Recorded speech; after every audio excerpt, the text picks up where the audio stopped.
Hey everybody, thank you for being patient. Welcome to DOScider, our ranking of DOS games. It's been a bit of a night. Everybody in the house is sick again, so I ended up running in trying to feed the cats and stuff the last second. It's been a time, so sorry about that. But it's good to see you all here. Good to see you, Dan. Good to see you, Grimmeth. Good to see you, Comet. For those that don't know, this is our ranking of DOS games, which we do once a week. Subs and patrons get a Subs and patrons get a request a week to put a game in to be ranked, and then I fill out the rest of it with stuff that I just want to show off, or weird things that I found, or just stuff at totally random, because that happens quite a bit too. But we have a ton of games up here already. We've done about 350. If you want to go and see, it's like 341, I guess. If you want to see the full list, you can go to DOScider.neocities.org. I am always in the process of updating that, although the always construction on that will probably stay forever because it needs to. It's got a vibe. And other than that, let's jump right on in. We've got our top 10 and bottom 10 that I like to go over to just kind of give context before we jump into everything today. We have a bunch of requested ones from the stream this time. Thinking that could be a little bigger. There we go.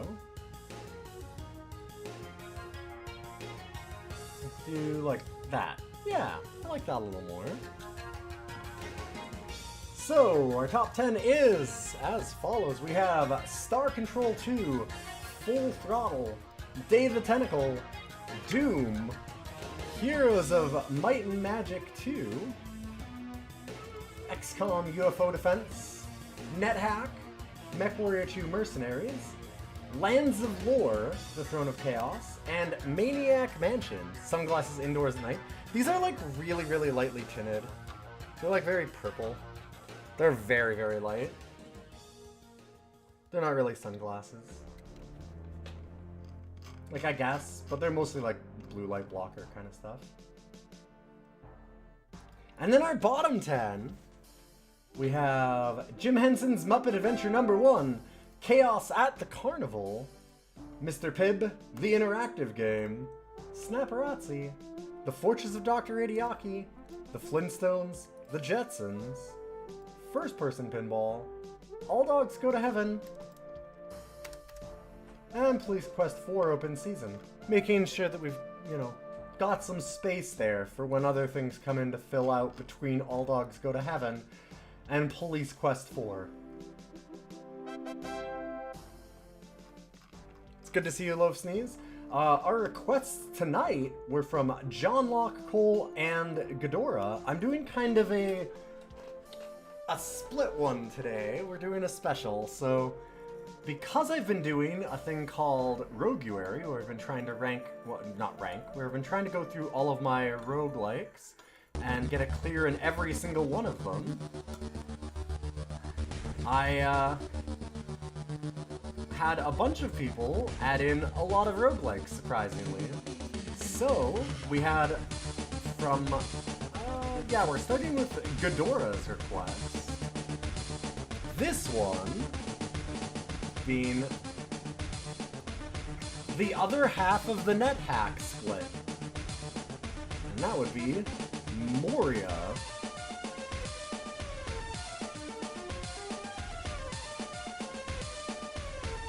So we're going to be jumping in with that. So this game was made in 1983 by, as it says, Robert Allen Koeneke. There was 2 other people on the team as well, from my understanding. I think that he was kind of the first. I'm just going to turn this down just a little bit.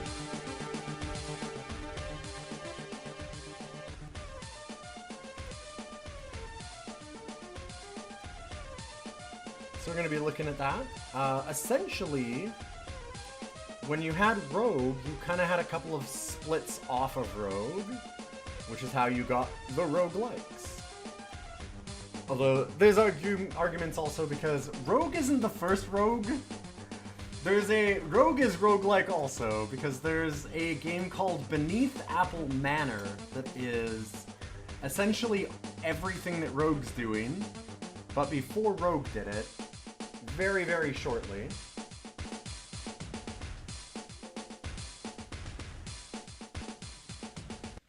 So there's a complex family tree here.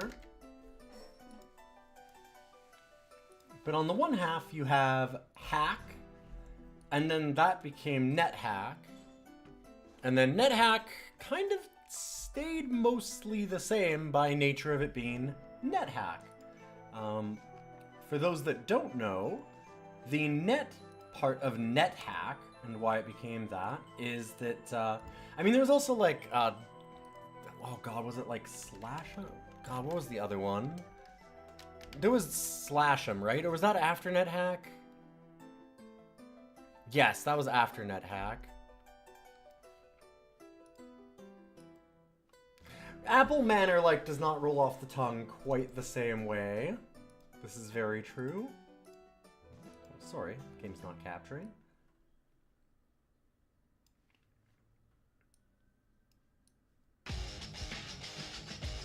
I'll leave the music on because this isn't going to have any music in it, so hey, why not?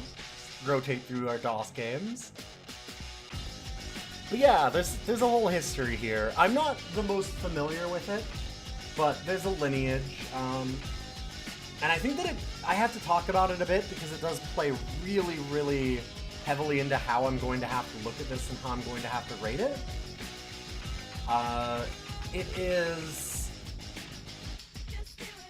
So, like, NetHack is rated really, really high, and I think that part of that is that it kind of became the de facto winner of this little split. And I think that's because of how smart it was. Yeah, the family has things like Dungeons of Dreadmore. Yep, yeah. This side has Adom, which then became Tome. Like, Tome basically became the split off of that, right? Because Tales of Maj'Eyal was first Tales of Middle-earth, right? I think? And then they decided, oh, we actually want to sell this? And, changed it. There's a lot. There's a lot. But yeah, Tome was originally, I believe, Tales of Middle-earth. And it kind of evolved into Tales of Maj'Eyal instead. So I've got a friend here. Yeah, it was Tales of Middle-earth. And it was based on Adom's different? I thought that Adom was pretty clearly on the Moria side of things. I was definitely right about Tales of Middle-earth being Tome and then it becoming Tales of Maj'Eyal, though. I just went and double-checked it. Hi! You knocked my glasses off. You're rubbing on me.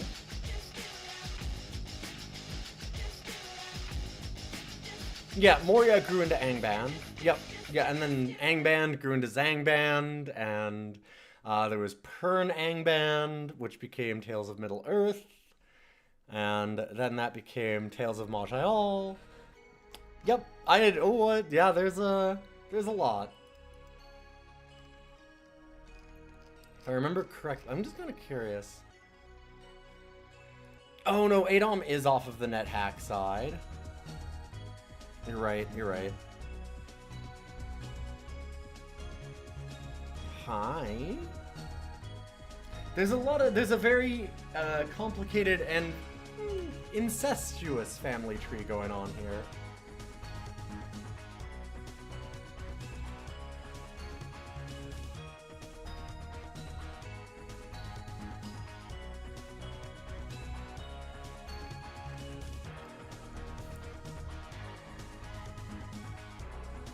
But the thing about doing this one, it's going to be interesting because we're not going to be able to see that much of these realistically for how much game there is. Like, Are you trying to steal my chair again? Is that what's going on? Do you want in? You can take it. Go ahead. What's going on? Maybe a half troll. Why not?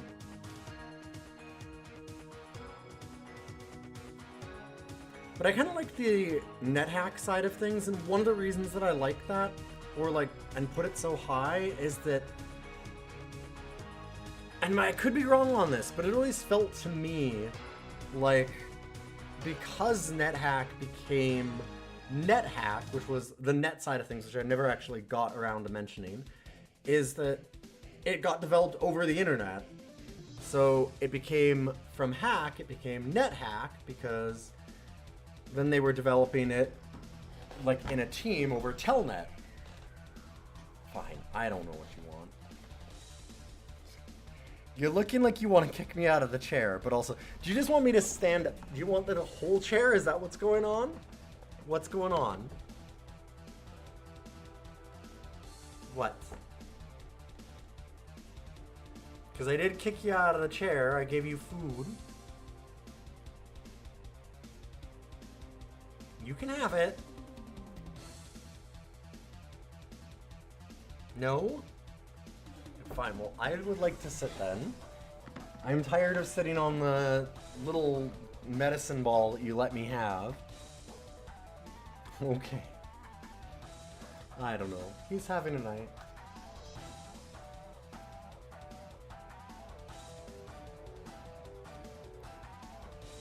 But yeah, so NetHack got developed over Telnet, and it had less interruptions in it. Moria, like, it took a while for Angband to happen. It was about 7 years later, and then Angband didn't really have a lot for a while. Like, it got Zangband, but it never, I don't know, I never heard about it as much. It felt like NetHack kind of became the face of roguelikes in a lot of ways, because it was just able to get devved together a little bit better.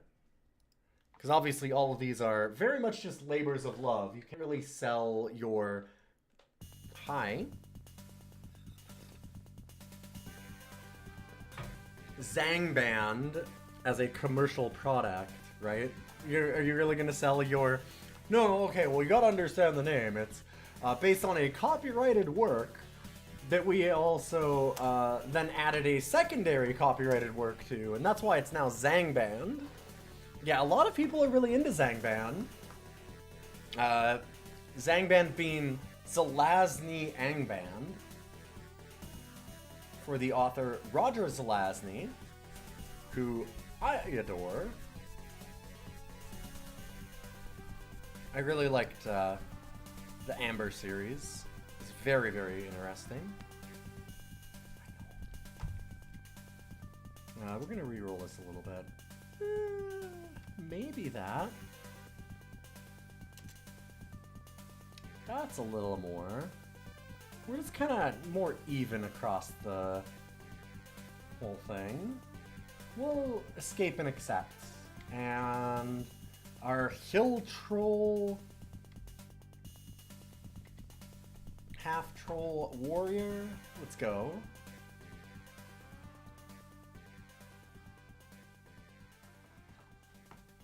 Yeah, so Zangband is actually Z Angband the way that Sir Avedon has it, which is the small Z and then the large A. You know nothing about the author, you just liked it a lot. That's funny.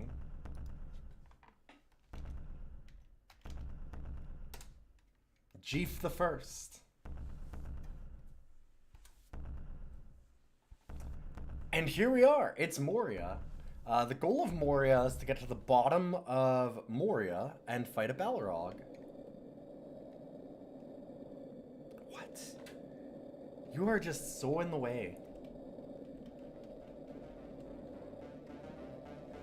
And you start out and you actually have a town at the top.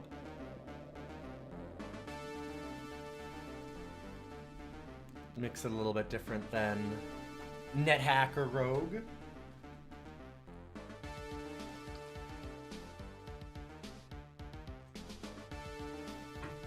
So yeah, the whole thing is to say that there is just like a long lineage of all of this.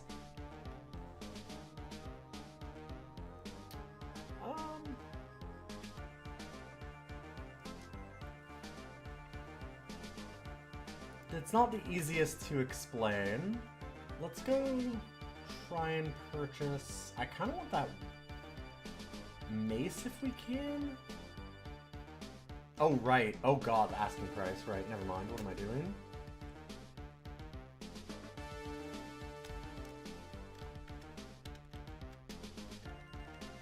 That's not happening anytime soon. What music is this? Lord Hosk, get out of here.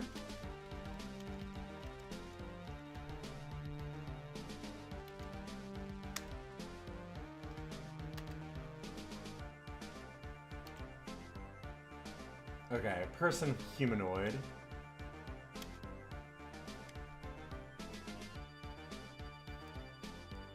Okay.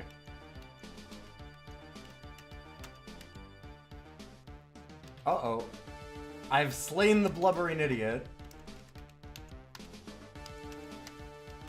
Well, we'll see if I'm allowed back in town then. Just need to double check a thing. So we can spike a door, we can search, yep. Open, pray. This is most of the same stuff that you'd expect from NetHack.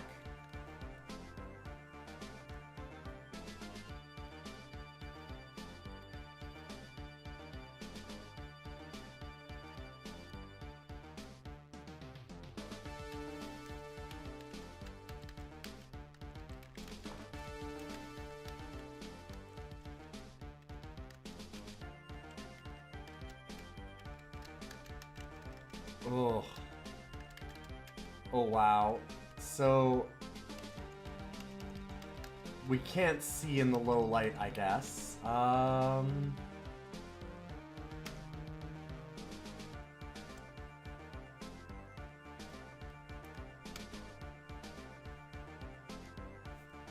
not using any equipment.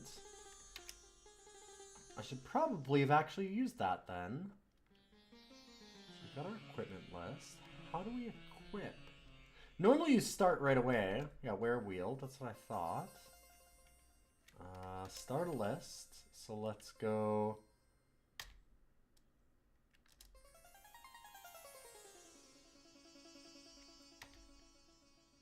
I'm wearing a cloak. I'm wielding a dagger. And there we go. We have light. Perfect. So now we actually have an idea of what we're doing.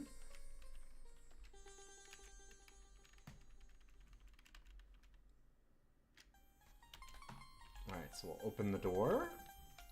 I do like the little, like, ASCII, right? +2 apostrophe. The apostrophe does feel like an open door somehow.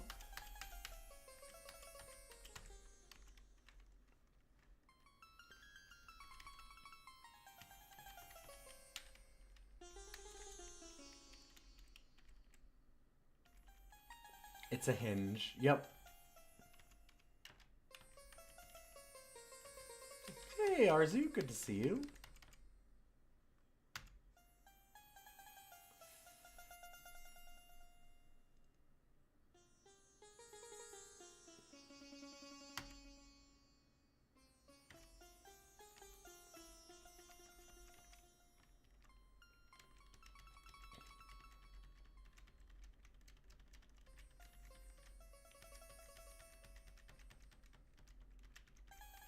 Kind of looking around, making sure we're okay here.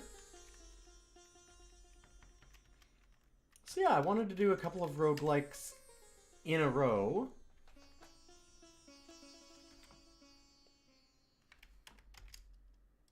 Nope.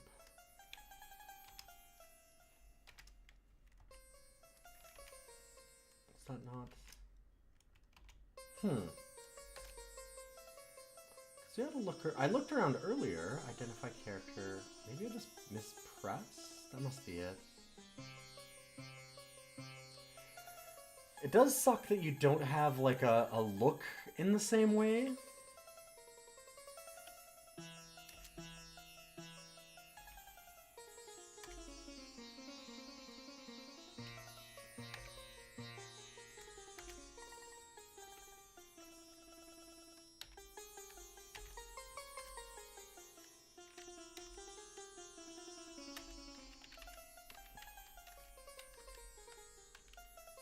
Just a little harder to get information about it.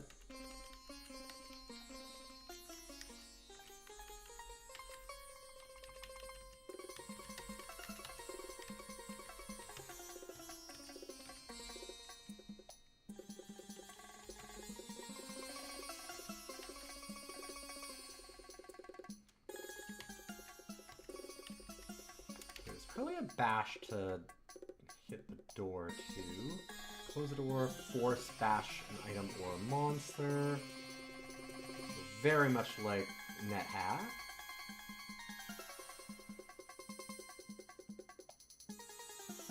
Oh, examine surroundings X. Okay. Doesn't quite do the same thing though. There we go. Door smash. Can we actually close the door again now that it's smashed? Yes, apparently. Interesting.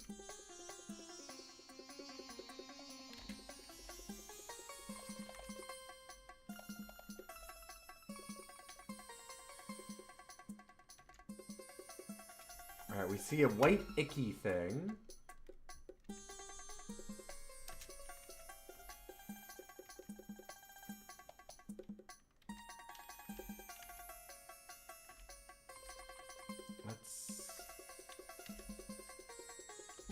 Try and hit the white icky thing.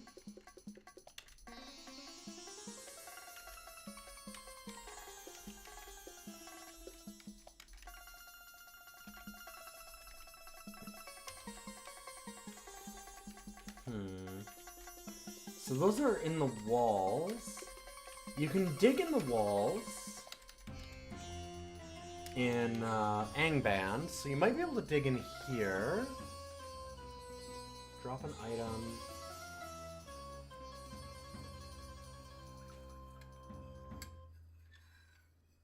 Huh.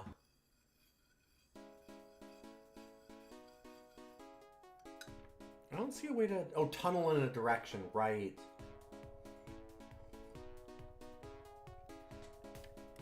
It is tunnel.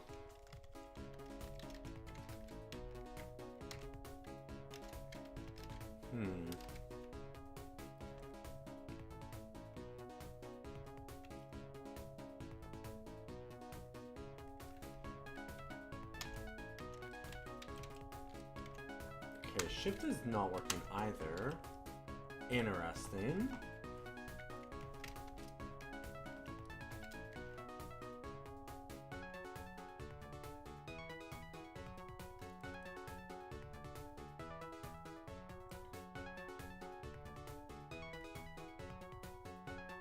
Because the control and shift aren't working for run or tunnel.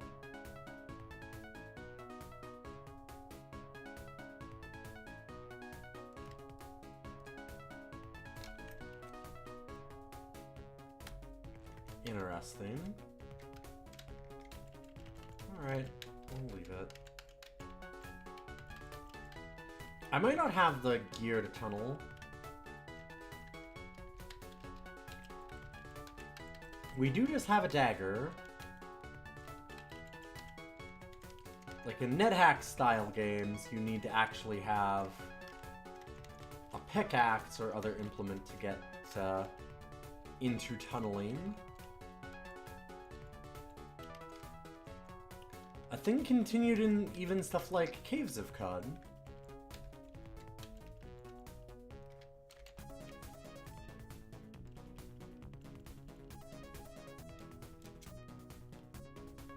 Welcome to level 2.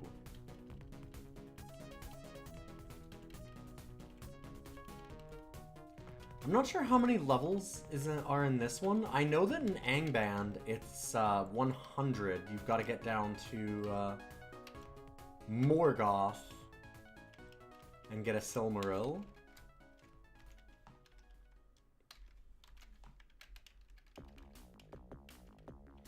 So I'm curious, Sir Avedon, why was Z Angband your thing? Was it just like that was the one that you knew?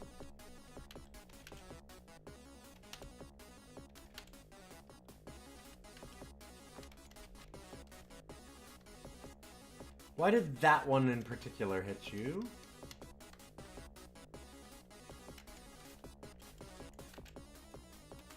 Huh, yeah, that other copper's just like in the wall.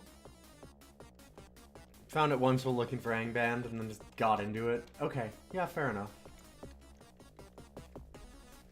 Flask of oil? Sure.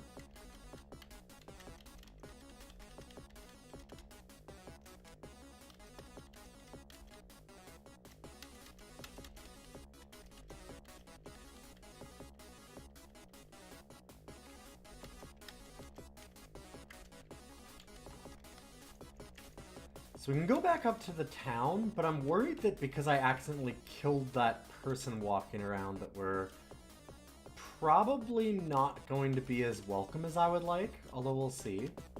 I might want to go and check it out.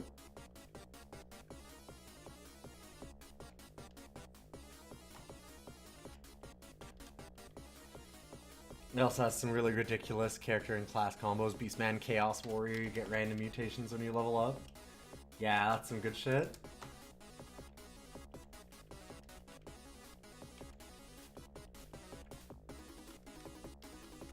Understandable.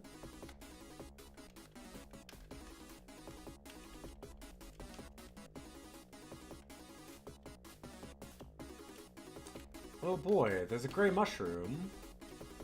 I don't know where. Can't see far enough ahead.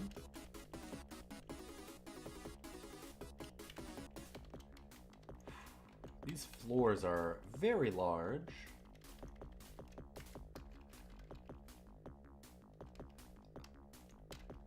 So we got another stairway back up to town, it looks like.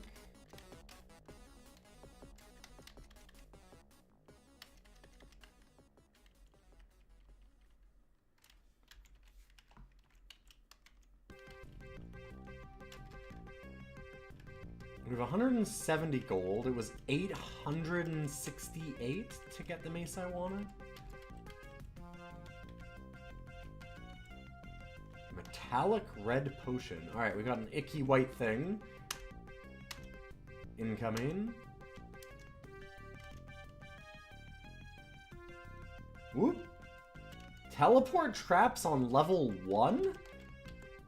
Nasty. This game does have a reputation for being exceptionally difficult. Both it and Angband. Let's teleport around a little more. And when you hear that coming from, like, the NetHack side of things, and they go, yeah, no, it's way harder. That's terrifying.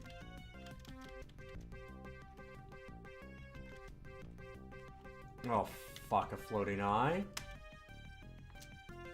Okay. I'm terrified of floating eyes because of NetHack. And I think that they're similar in this in that they paralyze you. And getting paralyzed is kind of a death sentence, because it'll freeze you for like 500 turns, and then a bunch of other monsters will come and just eat you while you're sitting there.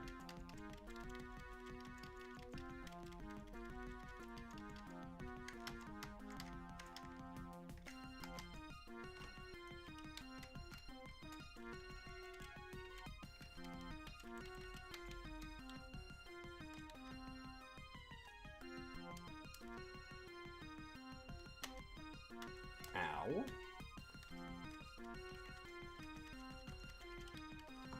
I'm pretty good on hit points, though. Let's see about going back up to the surface. I'm just kind of curious. I want to see how angry the shopkeepers and stuff are at me.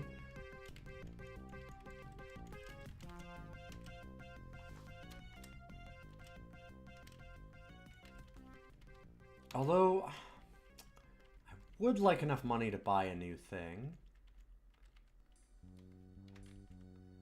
Okay, got the centipede.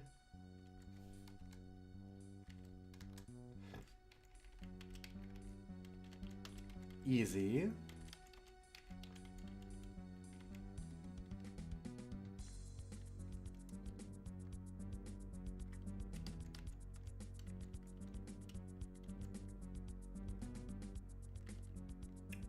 Wow, okay. Black Yak, worth a lot, apparently. So another stairway down.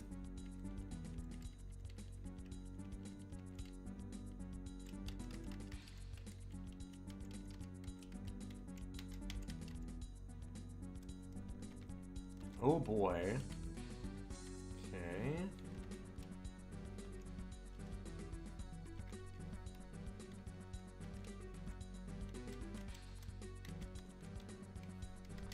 What do we got here? Oh, floating eye again.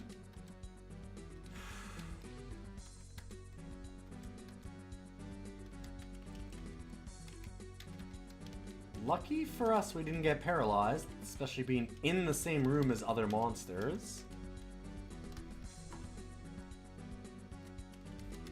Sir Avedon, for you liking really ridiculous character classes, did you ever get into Caves of Cud?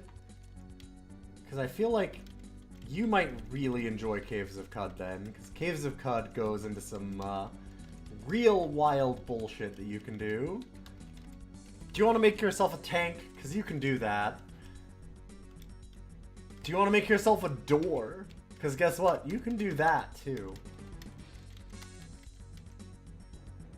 Okay, nobody's super mad at me apparently. This is just a 2d4 mace now. It's still more than we can actually do though. I might be able to sell.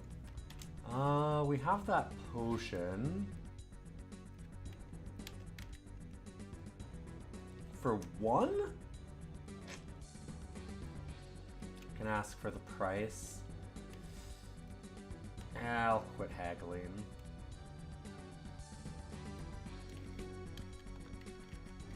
We're not gonna get up close enough. Filthy street urchin, go away. Go away.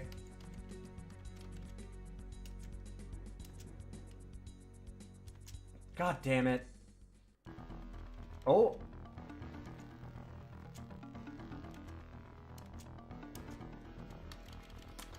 Damn it. Stole my money. Town sucks. I don't like town. I really needed that money.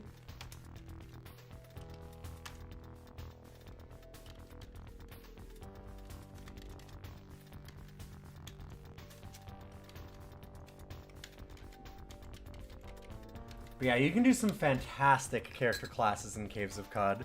Like, there is a Truekin character class type thing. Like, there's some branches for characters. Truekin is one of them, and Truekin can essentially cybernetic themselves, and you can put on, like, treads and stuff.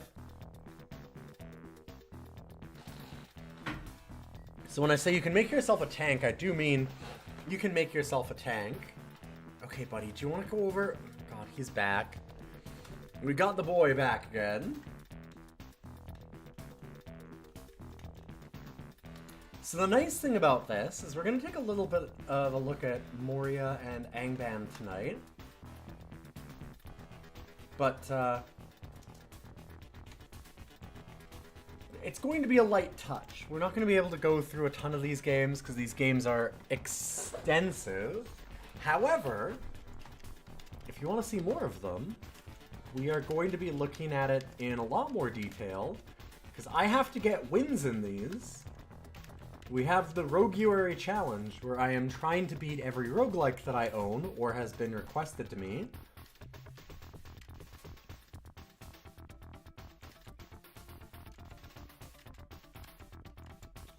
See if we can try a few times. Okay. How about force it then?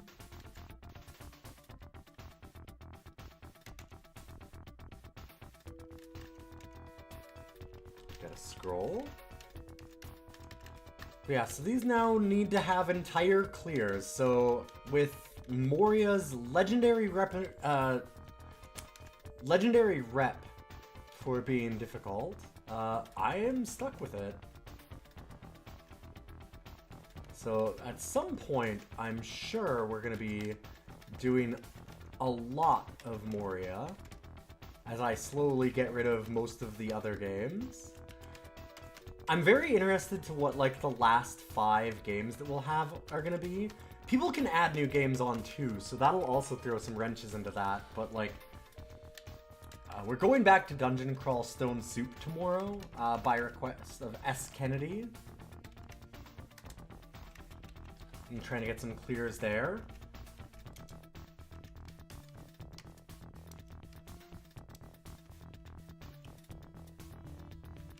Ah, the dwarf skeleton. I feel like we don't need that. Actually...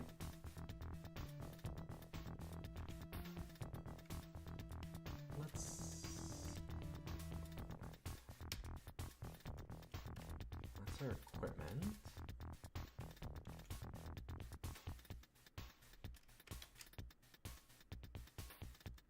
Take off, exchange, inventory of pack. Listed equipment. Okay. Just wondering why we would want a dwarf skeleton. I'm gonna say we don't. I'm gonna get rid of it.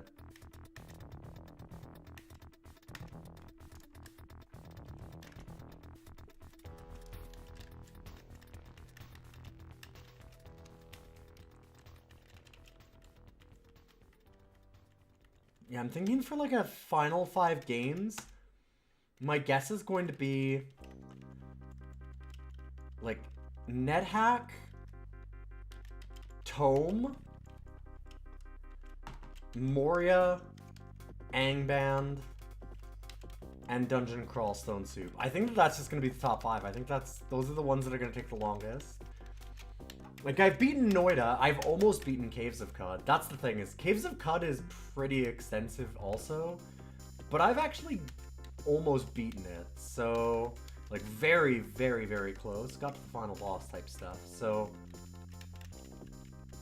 I think I can do Caves. Ah, I see. The Rebel. Oh yeah, Moria and Angband are definitely going to require me looking into some advanced play tactics. I'm going to be needing to look at a lot of different things. Same with NetHack. Like, for some of these games, I am absolutely accepting a bit of, like, backseating help at different points. I said I'd clear them. I didn't say I'd clear them all blind.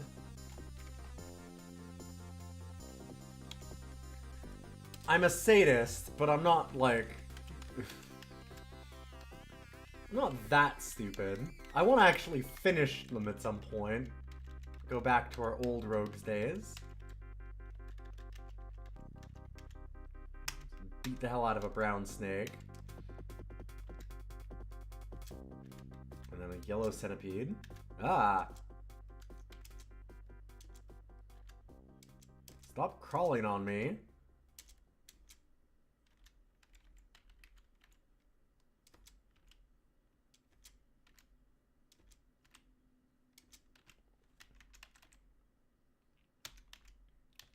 Alright, some food.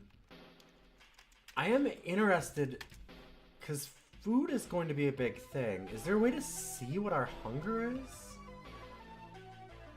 NetHack has a thing for that. And I'm sure there is somewhere in here. It might just be in character description.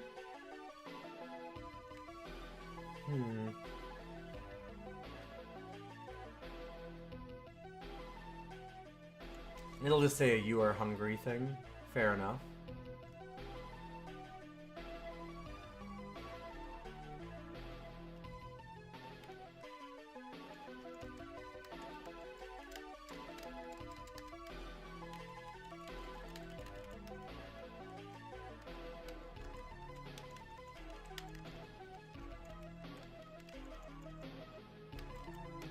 Oh, let's go down another level. We're doing pretty good so far. Made it to level 4. Granted, nothing has been even close to a threat yet, which is weird. I'm used to NetHack and falling off my pony in the first 30 seconds and dying. But I know about, again, this game does have the reputation as being probably harder?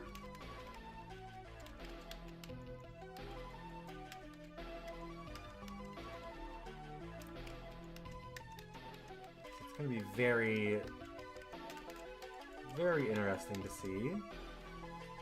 It's just up again. I don't want to go up. We need to find stairs down now.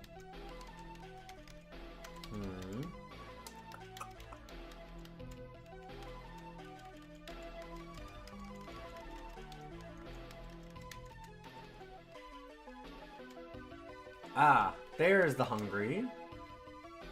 Eat what? Let's try the food, I think. List it out.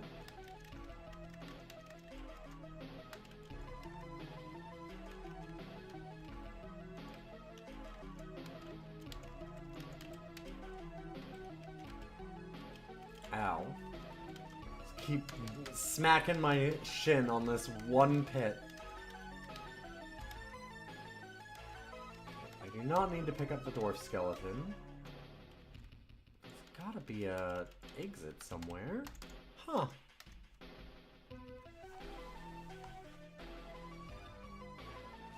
I do know that as a kid, even when you blatantly cheat in this game, the boss would obliterate me most of the time. Oh, you got to the boss! Wow.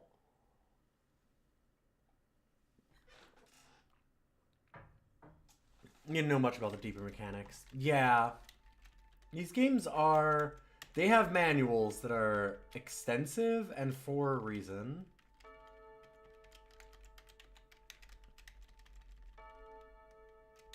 I wonder if it's possible to generate a level that doesn't have a stair down? Because if we go back to town and then go back down, it will in fact like draw a new map essentially.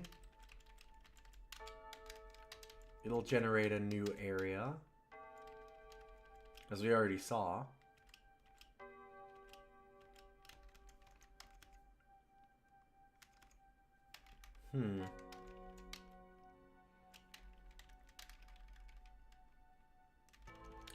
I wonder, it might be that there are ways to have no stairs down? Strange.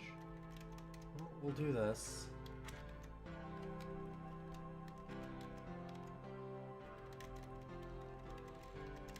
I was worried that killing people in town would be a problem, but it doesn't seem to be an issue.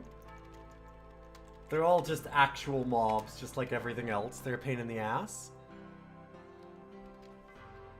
No, there was only stairs up. I'm positive, but that's okay.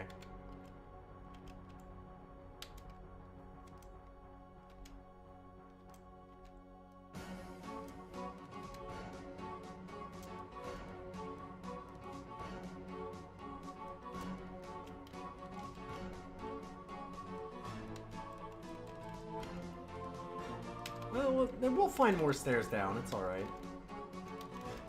The nice thing is, there's always more.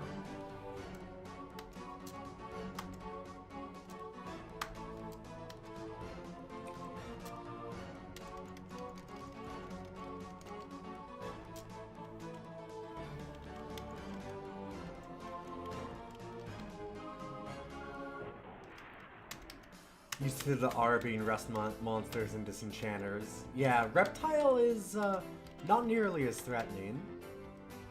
At least so far.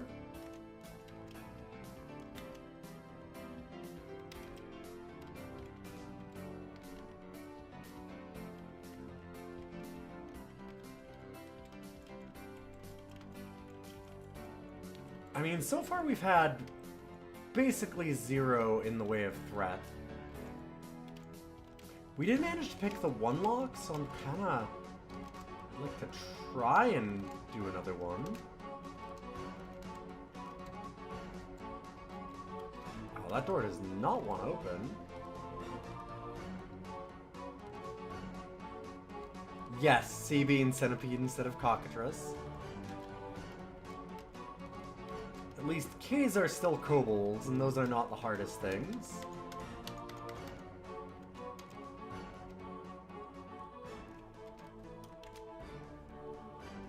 Here we go. A white jelly. Neat.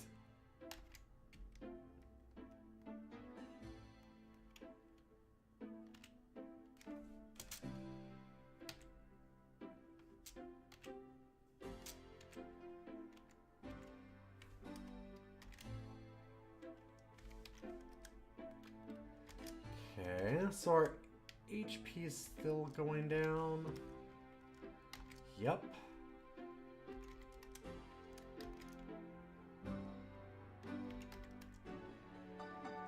Alright, we feel better.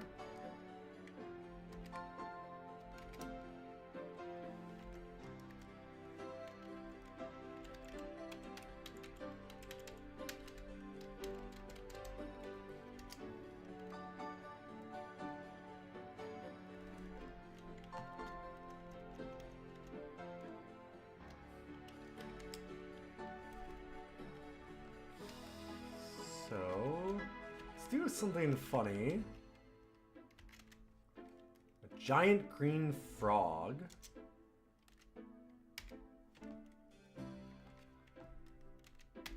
Let's throw. Ha! Rat skeleton, go! Hold up, I have another thing to throw. Human skeleton, go! The human skeleton hits the giant green frog. Perfect.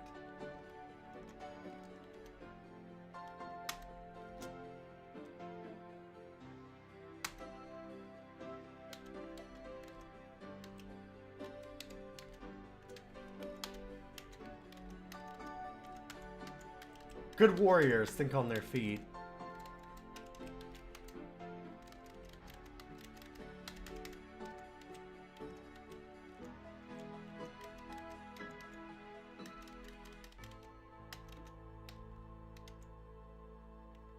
Oh god, okay.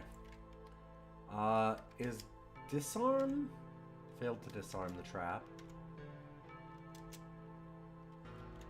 Aw, sleepy time. Nope. Hey, we disarmed the trap. Okay, so enter as dig?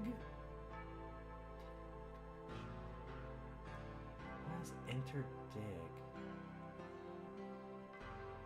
Huh.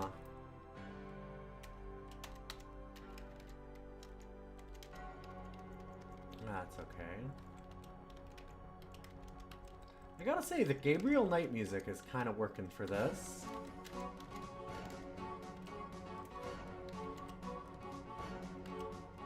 Yo, brass lantern seems pretty useful. I wonder if it'll give me more light than this torch will.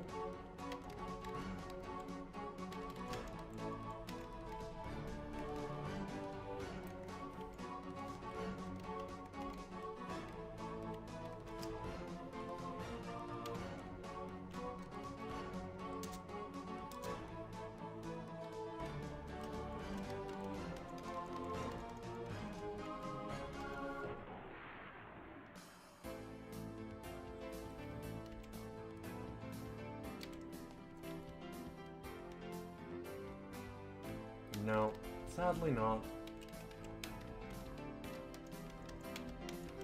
Just wanted to compare.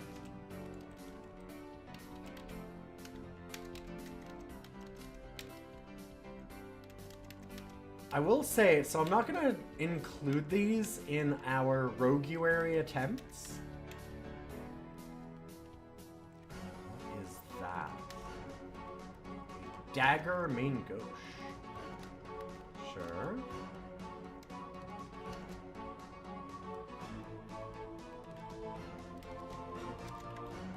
And a copper wand.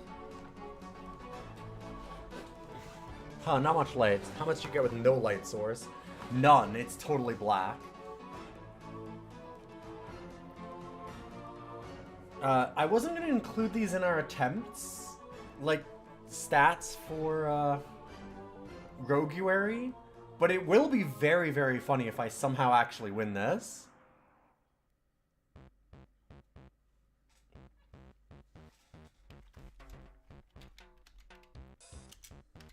Wouldn't it be amazing if we just did it tonight? It's okay, just keep going. This is the run. This is the one that does it. Okay,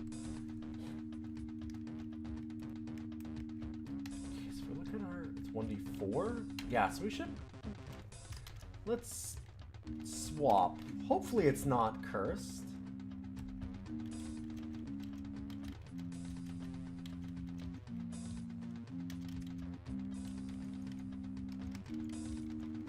More copper wands. Got a whole treasure trove of them.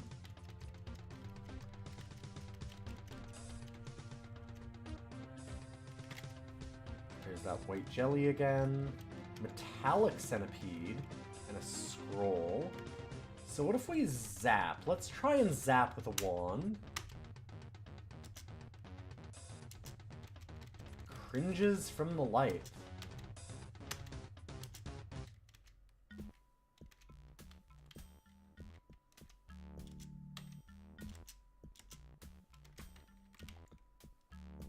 Not bad.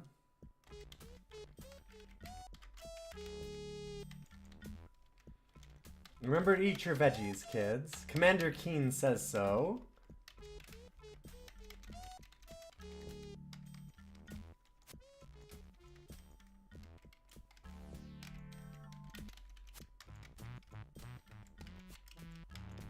So I'm kind of interested in this game. If it's going to be...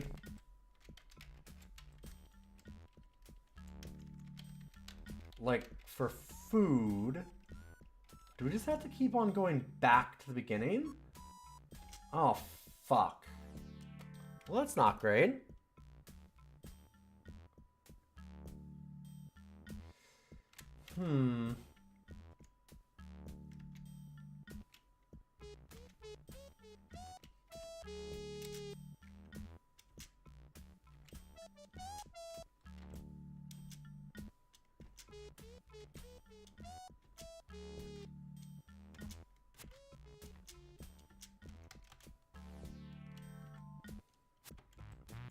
And a mahogany staff. Wow. Alright, we've got a little bit of food left.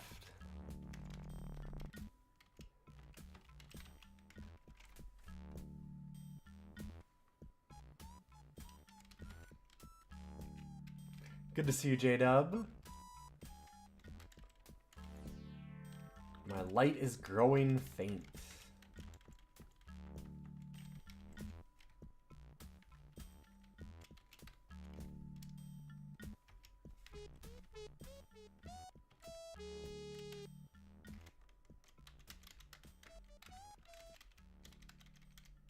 So now we're not getting the dots beside where we were going.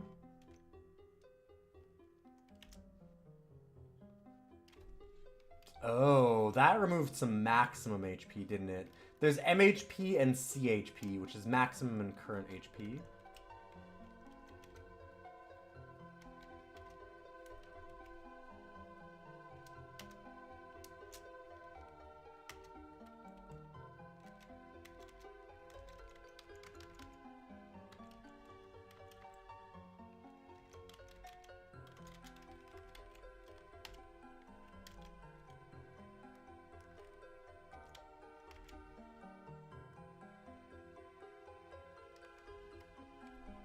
Might have done constitution damage. Maybe.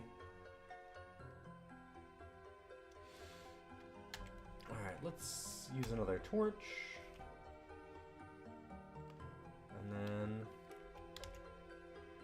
we'll drop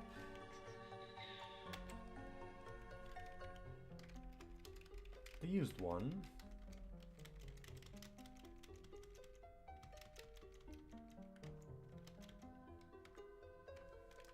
And keep going down. 150 feet deep. Look at me.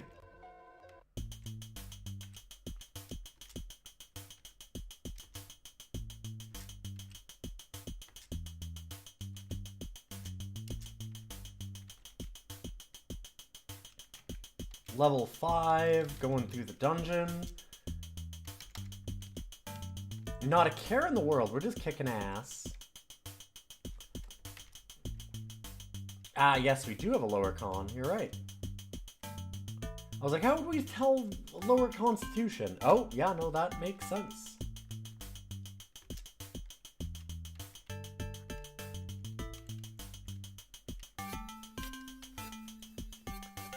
I have to say I'm glad that roguelikes and games in general have kind of gotten away from doing that type of stuff.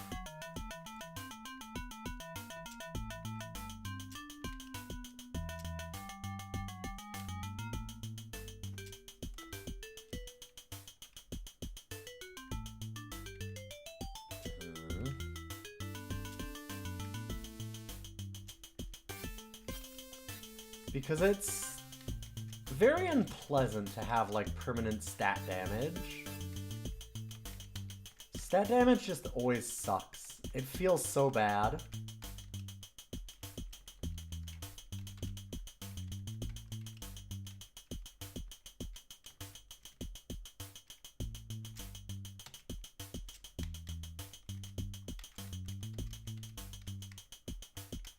Even one of my favorite RPG series of all time is real bad for that, which is Might and Magic. Been watching Grimmeth do Might and Magic 7 again. He's trying very hard to get me to do another run through, which is probably going to work, I'm gonna be honest. I really want to play it again.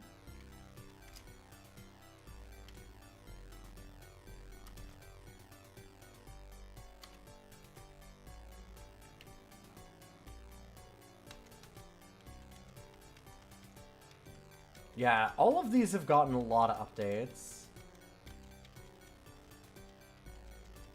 Moria a little less so.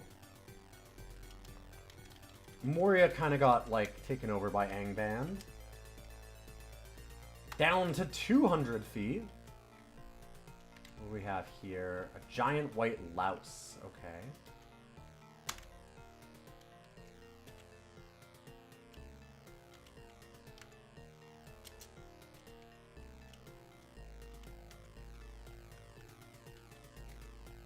It's interesting how far we've gone down without a really big threat yet.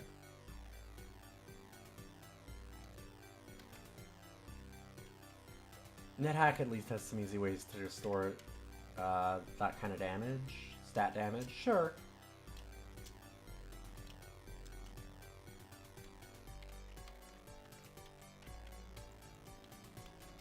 Yeah, Might and Magic did it as they would age you, and as you got older, aging would be really bad. Although it was funny because there's like a trade-off in that some characters wanted to be a little older. It was helpful because you get more intelligence. So like if you were a wizard, getting premature aging was actually great.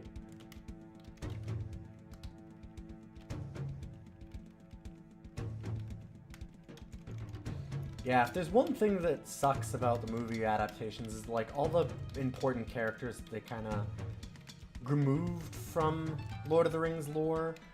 Like Tom Bombadil, white worm masses. All the things that everybody really cared about.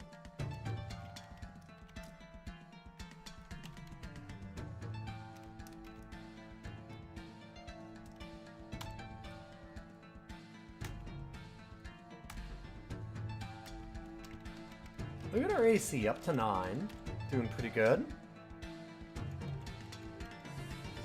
Speaking as you, aging does in fact suck. Don't disagree. I'm gonna be 40 this year.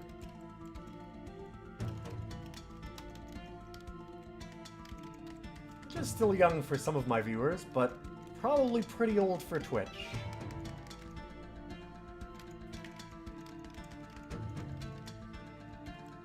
Thank God I still act like I'm, like, 15, so we're good.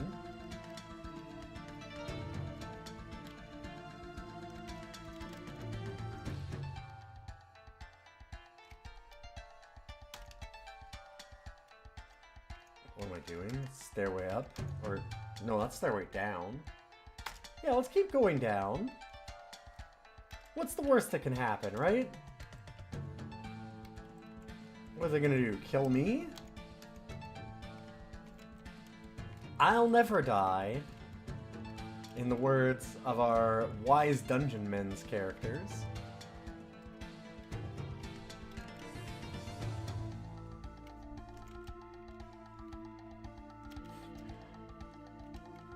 That's quite a door. Okay, good thing I looked for a secret. I'm like, that feels wrong. I'm glad that it felt wrong, because I was in fact correct.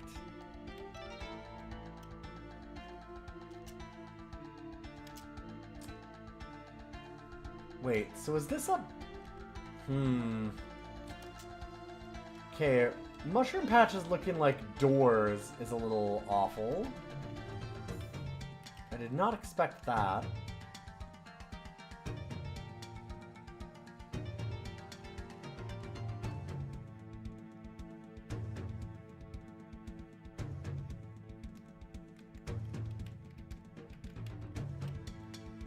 Peter Jackson said that he really wanted him in, but it just ruined the pacing of the movies. I feel like that's a Peter Jackson problem.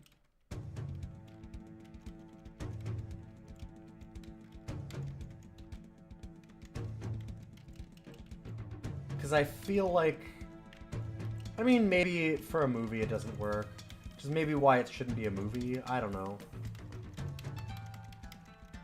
Like, maybe it should have just been a mini-series kind of thing.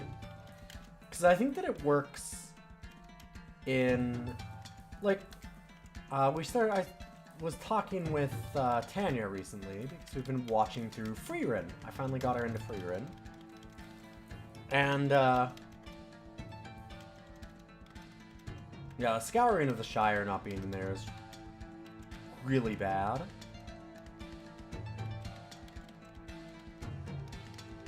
The actual denouement of everything. It's such an important piece of what's going on.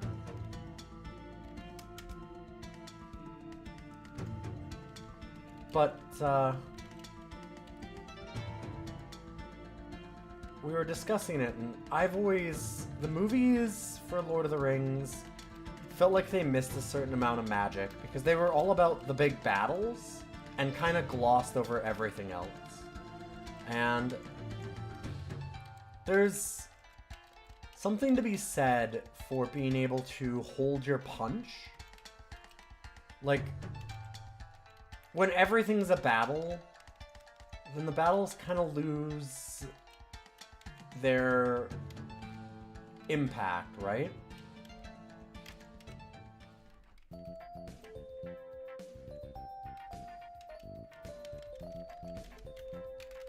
And also, like, the distance of things loses its impact when you can't sit around and talk about that. Like, it's talking about how far they go to an extent in the movies, but it doesn't have the same hit when you realize, like I've been enjoying Freerun a little bit more because of how much it cares about,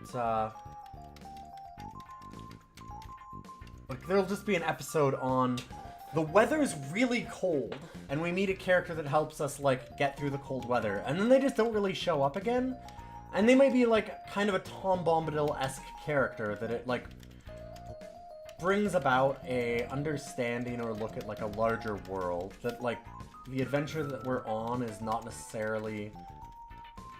Yes, it's world-ending to an extent, but it's not world-ending for everybody.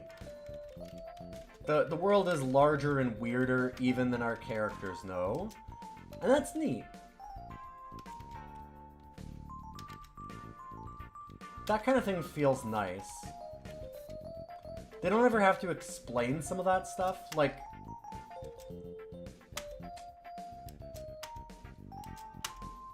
Tom Bombadil not actually having an explanation is better.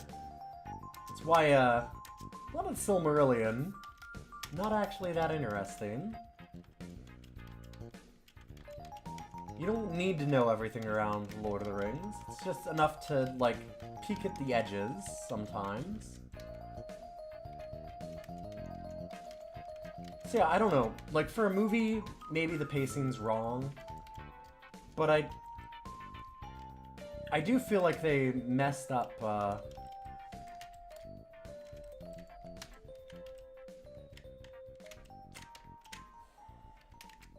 So, like, why can't I tunnel? That part's weird. Because F works. Like, they have the ats next to them. You know, like, it says control and direction. I think I'd be able to tunnel through that. Maybe I have to just force it? No.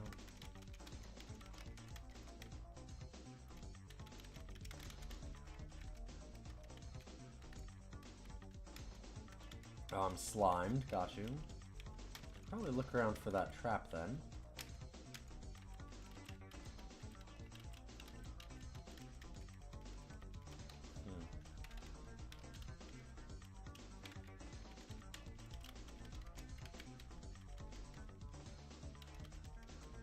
It definitely makes me wonder if it would just be better to have Lord of the Rings like a longer series.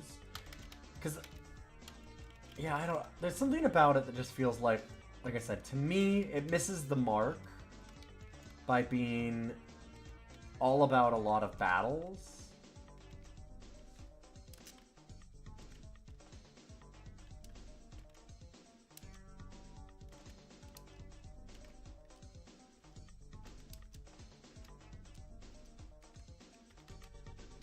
And I don't like that it's just all about the battles. The whole thing with The Lord of the Rings is that it's also, like, it takes place over, what, like 2 years or something? Like, it takes forever to walk across the fucking continent. And that was a thing that I like about Freeware too, is it talks a lot about, like, okay, well, we just gotta get to the northern end of the continent. And it's like, oh yeah, well, how long will that take? Oh, well, you know, when we did it last, it took us 10 years. It's like, oh, right, yeah, no, like, having to walk and adventure your way across mountains and stuff is not easy. And it becomes very much like, some of the battles are against things like the environment. Stop. Yo, John Locke! Stop it. Stop. Tell me. Stop it. Tell me. Tell me. Because all I ever wanted was a talking dog. Okay? John Locke Cole just subscribed. You found There some are of the a lot new of sub mountain stuff. goblins down All at there. random. Thanks for stopping in. It's lovely to have you. Was this your request? Which one was yours? No, you were Angband. We're gonna be doing that soon, too.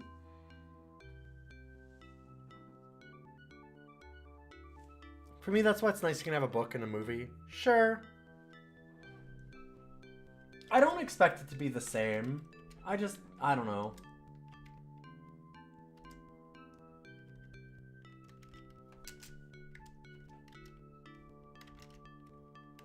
See, garnets. Okay. For me, it was just one of those things where I didn't care about, the battles weren't a thing that I cared all that much about.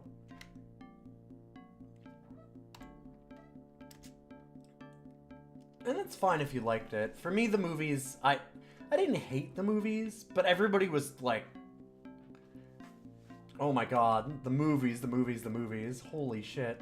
Like, just the best thing ever. Like, they were incredible. And I'm like, you know, they're fine. They just didn't hit me in the same way.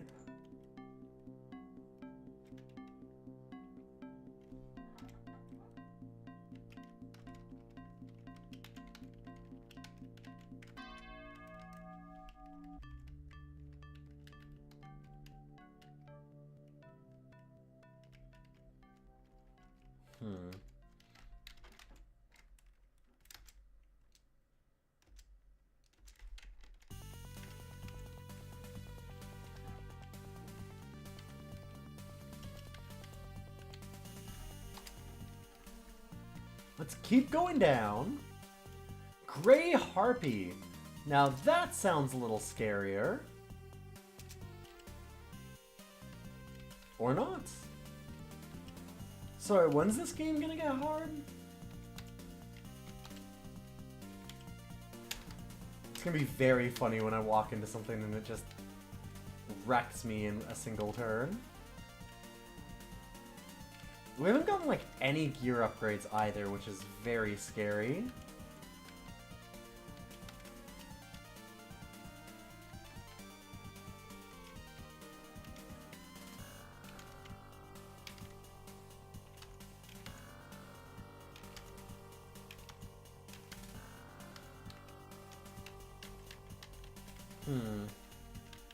No secret door here?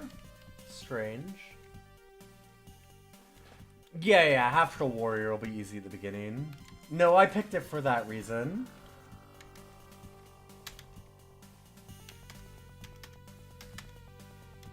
But even so, I expected a little bit more so far. What with its legendary reputation.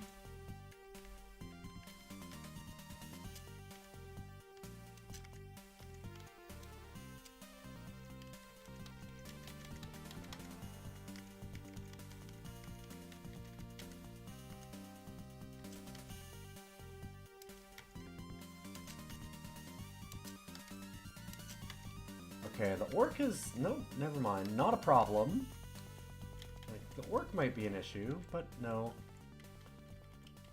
I do need to find a way to get all of my items actually identified. I might be able to do that in town. Could also just try and read the random scrolls. That always works out well in these games.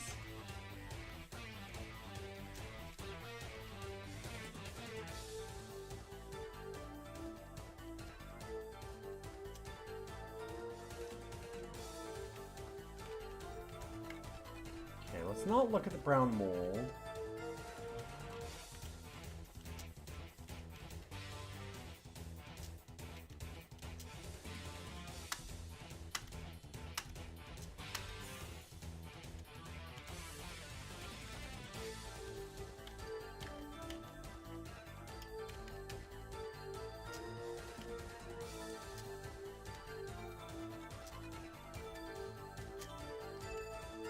Okay. Level 8. Nice. Let's rest for a little bit.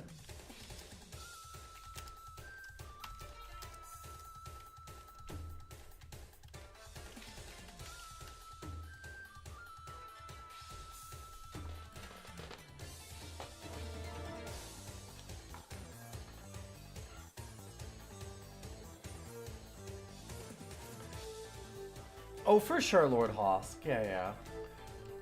My issue is just that, like...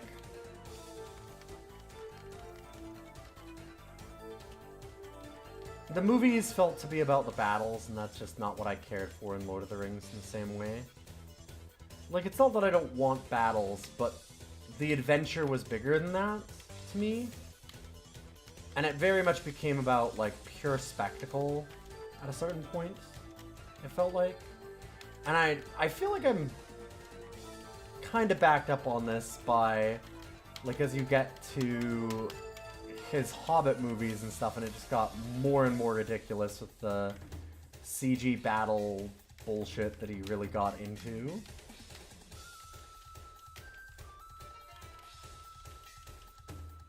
And I kind of feel like all of that was already there for how Lord of the Rings itself went. Alright, we're gonna try and go back up. Or not? Uh-oh. I don't love this. Okay.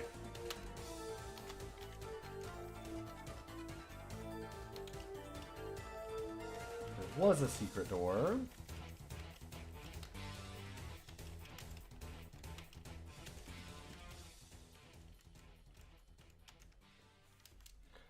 Certainly agree that, like, you can have different movies around different things. I just didn't like the way the battles were filmed and done. It felt very glib in a lot of ways. They didn't have the weight to them, to me. There's something about it.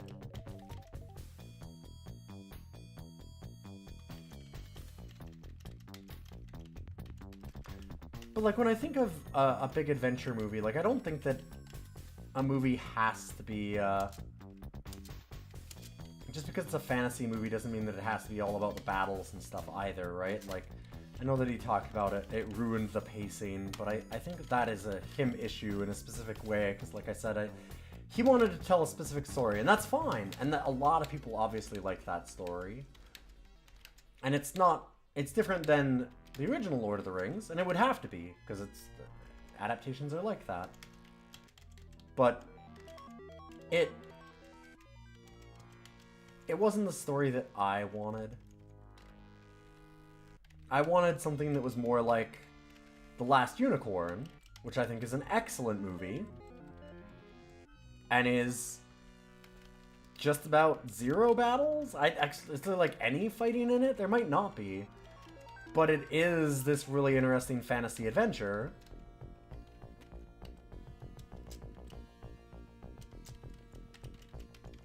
And that was kind of what I wanted.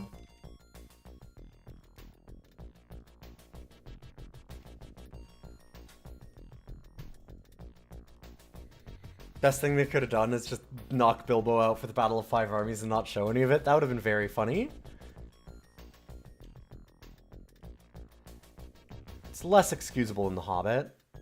Oh, sure. Yeah. I'm not saying... Don't get me wrong. The Lord of the Rings movies are obviously better than The Hobbit movies for a lot of reasons. But I think that just... my initial problems, like, the problems that everybody has with the Hobbit movies, not all of them, but, like, some of the stuff of how, like, for example, like, the river ride gets expanded upon a lot and becomes this huge battle sequence that kind of just is a roller coaster ride at a certain point that loses a lot of its meaning. Like, it just kind of becomes a slop of... you know, everybody flipping around in CG that's really hard to actually follow and feels kind of just not... It becomes like a not usable kind of thing. Like, it's hard to follow. Very difficult to parse for a lot of people. Is kind of a thing that I hear a lot. And I felt that way about... and, like, there's no weight behind things. And I felt that way about a lot of the Lord of the Rings. Like, a lot of those battles that are supposed to be really weighty just feel empty to me. And it's fine that other people don't find that, but I always felt that about those.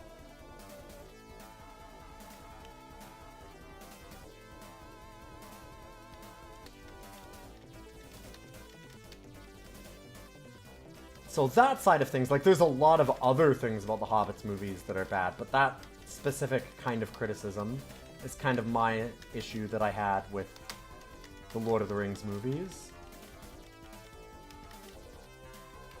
It focused really hard on the battles, and those battles didn't have the weight behind them and cinematography that I really wanted.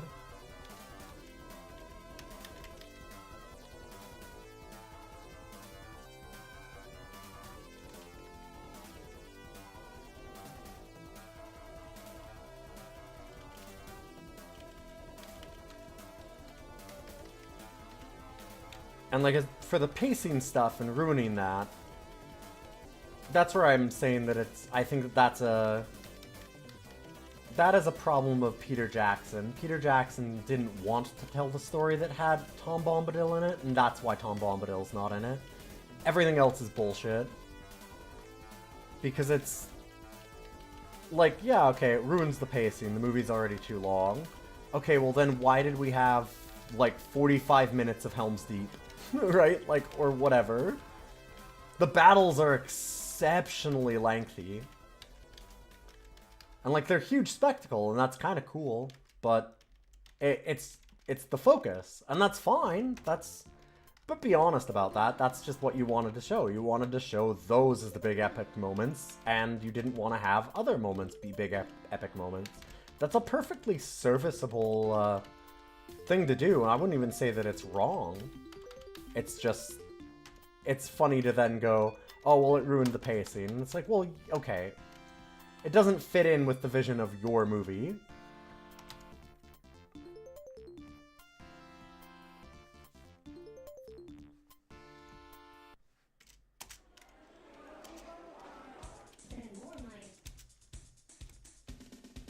You know, we could all spend more money. Can't carry it. Oh no. I do have a lot of garbage. Don't really need iron shots, considering.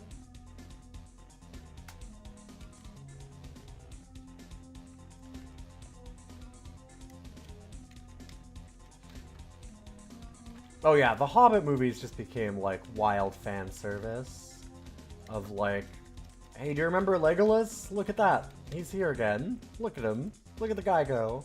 And it's like, okay. I mean, that's neat, I guess. I guess that's something.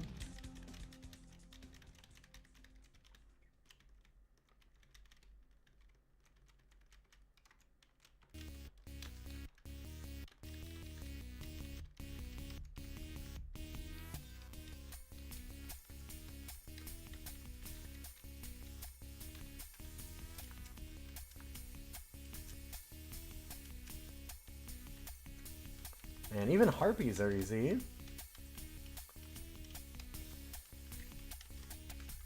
And we, like, again, we haven't gotten, like, any extra equipment either. I'm very worried that we're probably running low on rations. I am not carrying any food. Yeah, we're getting real low on rations. Maybe I should just do the stairs up. I don't know. There's gotta be a shop deeper in, right? Pass through a one-way door.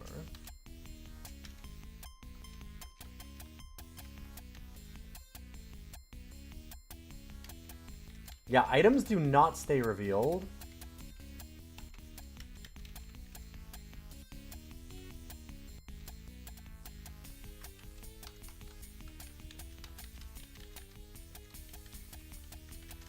Poor Bloodshot Eye.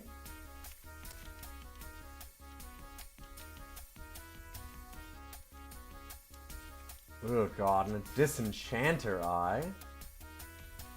Sling. That would have been good for the shot that we had. Alright, what do we want to drop? Definitely need to switch with that.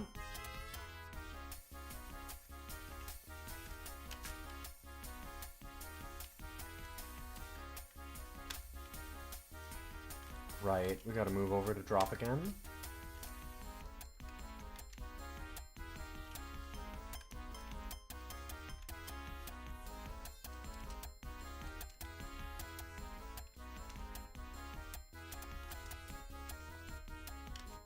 Let's drop the main gauche.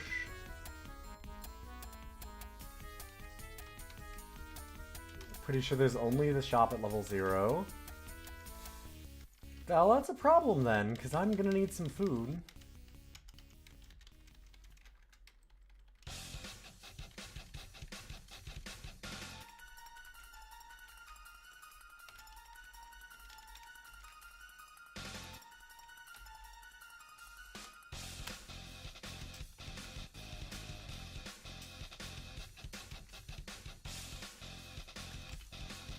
Alright, let's go upstairs then, I suppose.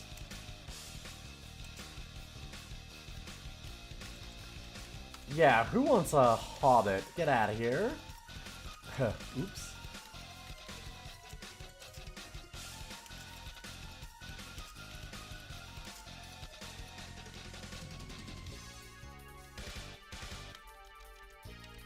Okay, I feel like I'm seeing the danger of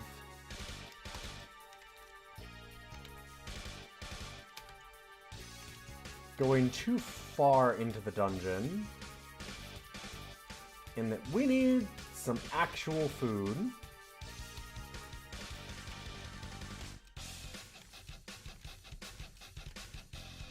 This is one of the things that I really liked about Dungeon Meshi, by the way. Felt very much like NetHack the anime. Started watching it. It's Delicious in Dungeon is the English translation. But the idea is that they're like, man, it's so hard to get through this. Going through dungeons is hard. And one of the biggest problems is that as you get deeper and deeper into the dungeon, it feels impossible to actually feed yourself.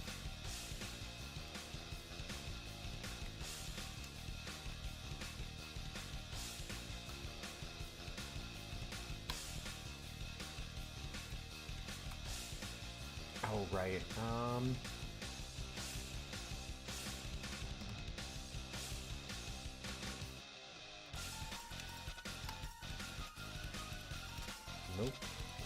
that.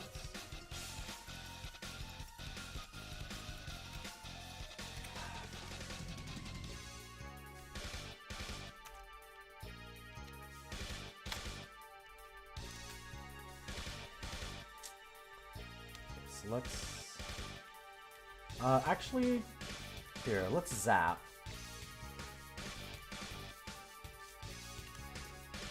I failed to use the wand properly.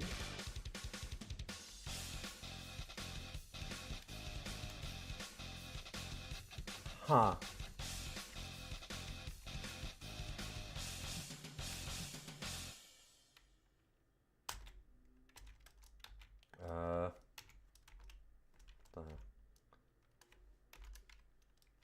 So you? There we go. Ugh, what a pain.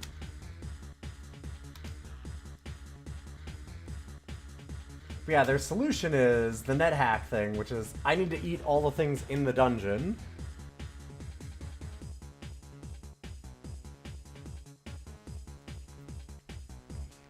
Even with the focus on battle, still cut things like the Barrow Wights early on. That could have been a good battle for the movies. But no, the Barrow Wights isn't a battle, though. They get rescued by Tom Bombadil. It's them getting caught. It would have been a good action thing.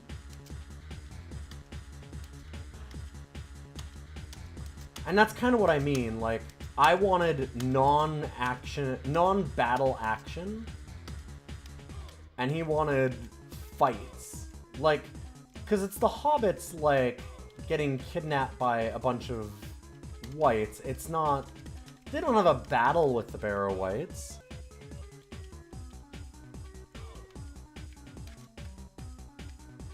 They have to solve a problem that way, but it's not like dwarves and elves doing really cool kickflips over each other to behead all these orcs, which is what the movies are.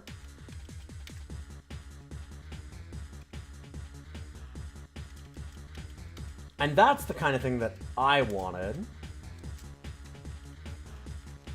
But also, I'm a weird minority. My Lord of the Rings is a lot less interesting than a lot of others, I would say.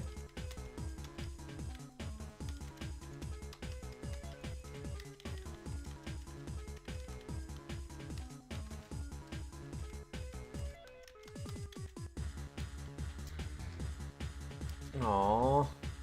There's an acrid smell coming from my pack.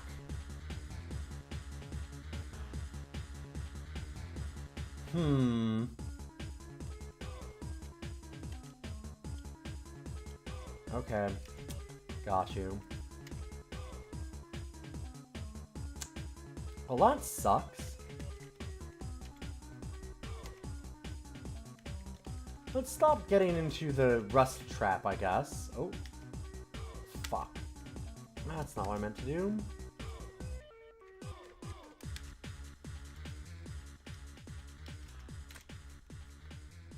Dang.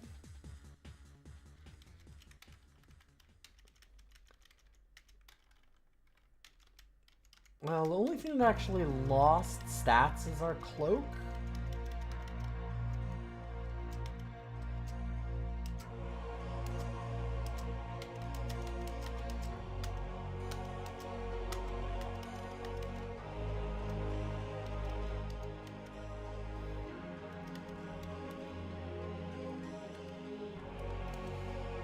Oh boy, which one do we want to aim? Oh, makes a wall. That's a really cool one. Huh. I have a lance. 2d8. Whoop, nope.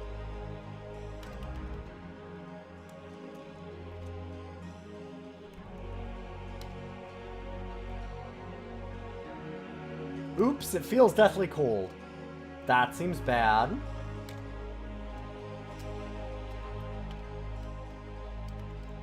Well, shit. I guess we need to read some things, huh? Maybe one of these will help me. Oh, an identify scroll. What item do I wish identified? Hoo boy.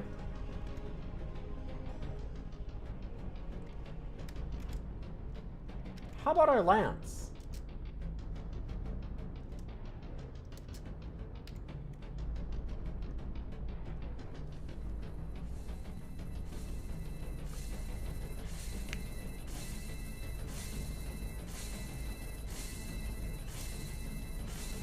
Yeah, the director was not really interested in things that don't involve Aragorn or Legolas or something swinging a sword at something, and so no Old Man Willow, no Barrow Whites. Yep, exactly. No implication of the power of song. Very little songs at all, and there's a lot, yeah, there's a lot of singing in Lord of the Rings, like in the books. There's also, like...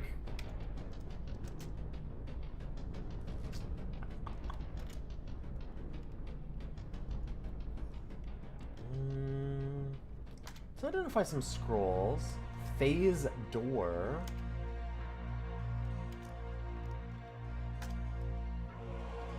Oh, good! A Scroll of Darkness. Maybe I don't actually want that next time.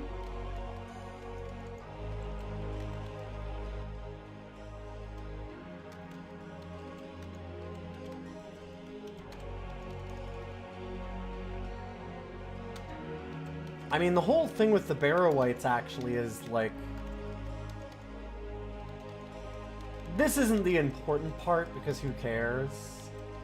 This goes into what Lord Hosk was talking about, which is how many children does, Gone with the Wind characters have? Who gives a fuck? It's whatever the adaptation needs, because she's a fictional character. But if you're like a real grognard about... Also, wait, can I eat these mushrooms? I totally can. Okay.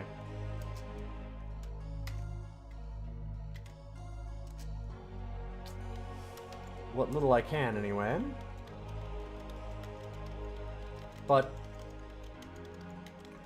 the whole thing with... Oh wow, it steals our light. That's pretty nasty. The Barrow White is really important in terms of, like,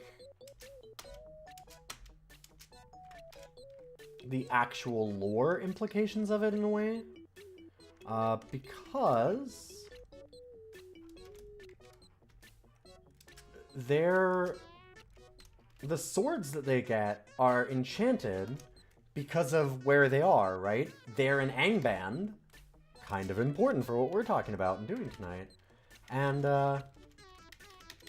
that means that it was like the original people that were fighting Morgoth, and they kind of briefly mention that. And it's that enchantment on the sword that actually lets, well, I mean, dagger, swords for the hobbits, that lets Merry damage the Nazgul and then Yoan kill it. So, like, there's a lot of little things that actually, like, it was something that was thought to be important in a way. Again, that doesn't really matter. That's just like one of the... If you're a real nerd. But you can make those side adventures matter, I think, is kind of my thought. It's just... That's not the story that Peter Jackson was telling. And again, that's fair. Like, I don't actually want to be like... Oh, well, because he didn't show that it was the enchanted dagger kind of thing. It just ruins the whole movie. Like, whatever. Fuck that. That's just silly. That's not my reasoning for it. My reasoning for it is that I didn't appreciate the, Oh boy, Black Mambas seem like a bad time. My health is not doing so good.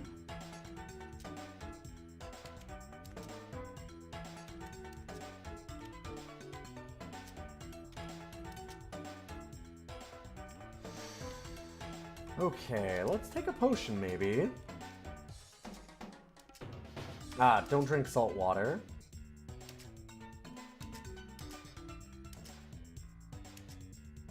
Wow, that is a lot of biting me. There are a lot of louse here. I faint and die. Okay. Got you.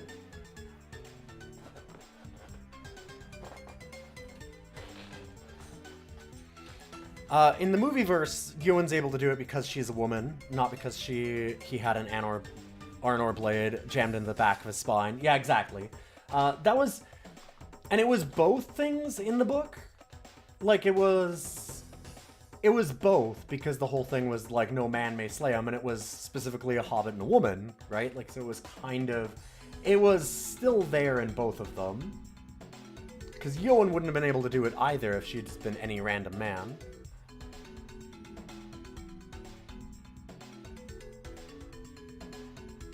Yeah, it was destiny that she would do it, and that was how it happened. Yeah, exactly.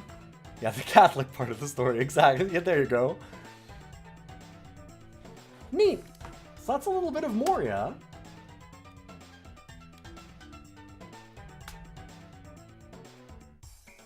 Sorry, Jeef. And now, we have our next game, which we're just going to jump right on into, which was the request of John Locke Cole, and we've already done a little bit of it. It's Angband, which was a fork of Moria, or like a sequel to it in a way.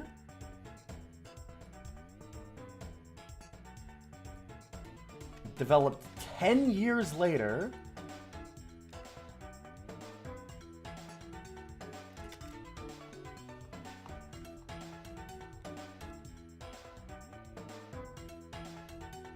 And we're going to go into the Fortress of Morgoth and try and do that. Now, we already did Angband on Rogue Stays, or Rogueary stuff. But I want to go and do the DOS Angband.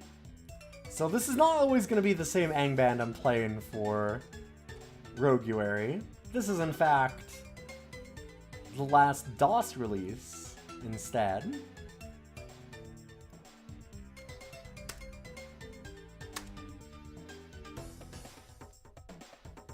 Isn't there a thing to do first? No! Normally we would rank them, but I'm going to be doing them at the same time, I think, because I think that makes a little more sense. These are... It's a fork of the same game. The roguelikes are interesting because it's not purely a sequel. I was doing a special with this one. I'm kind of combining them a little bit. They're so wildly similar, and I kind of wanted to show that and go into it before I do both of them together.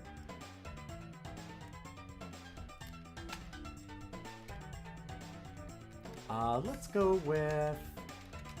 Should we just do the same thing? Maybe we just do a half troll again.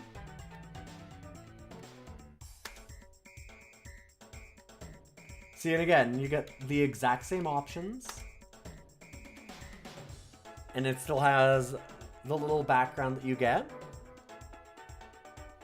You missed the start. Yeah, no. I never said anything about it. Oh boy, our strength is garbage. Wow, let's not do that.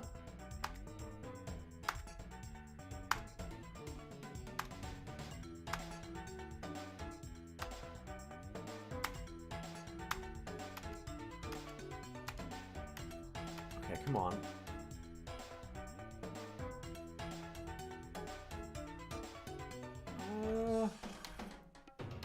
How are we getting... Like, I want to get like 15 and 15 on con and strength. At least. That seems like it should be a thing for a troll.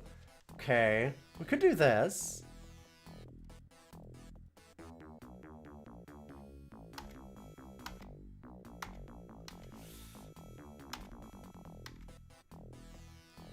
Okay. Yeah, that's fine.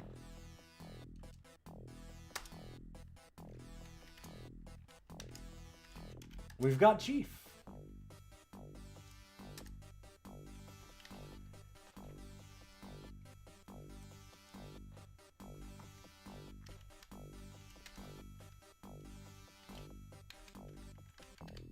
Oh no.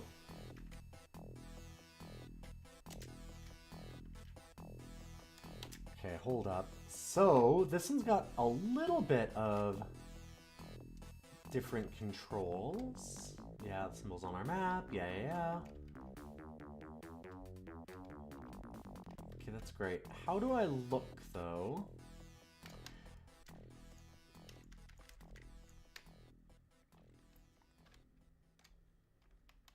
Townspeople.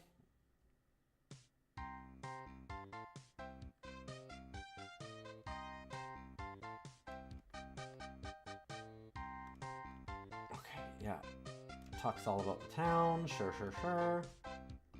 Oh boy. Oh my god. Okay, yeah, yeah, yeah. Mining, yes.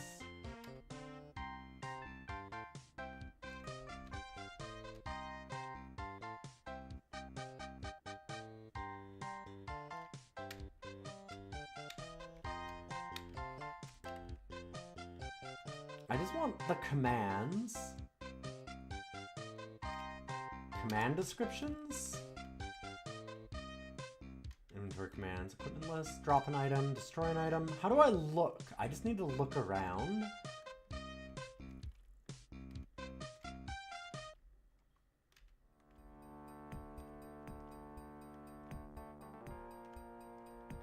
Search, sure. Alter commands, T or tunnel. Open door, chest, close the door. I just want to see what this person chasing me is.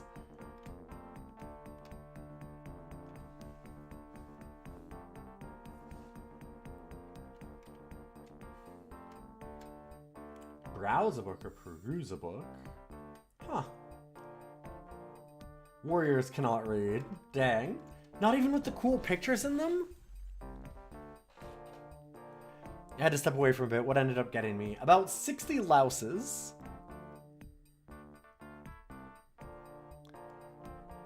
I don't know if there are any knife people in chat. What would a knife person be? Yeah, inscribe an object. Yeah. Activate an artifact, aim a wand, zap a wand, use a staff, or zap a staff. Throwing missile weapons. Can I... targeting mode. Okay, but that's... also, that's an asterisk, not an X. Okay. That's fine. Okay, looking commands. Here we go. Full screen map M. Locate a player on the map. Look around. Okay. L and then X. So X is still a thing.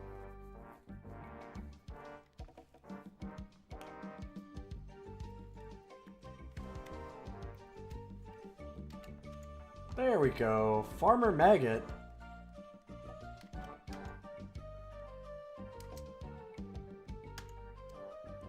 Go away, Farmer Maggot.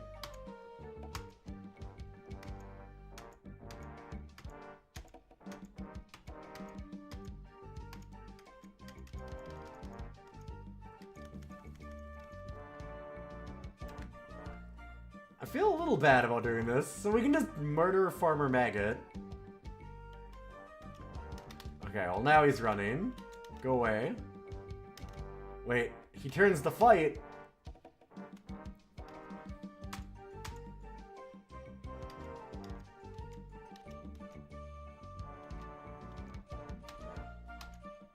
He seems sad about something. Aww. Sure. I have a whip.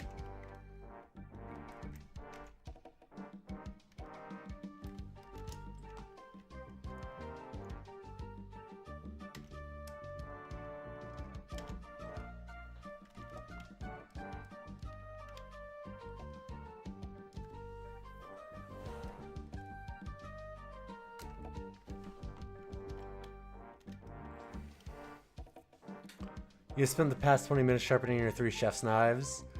On your new whetstone, you got to the fine side to do the final polish and the edges weren't ground flat. It ruined your edge and you have to start over. Oh.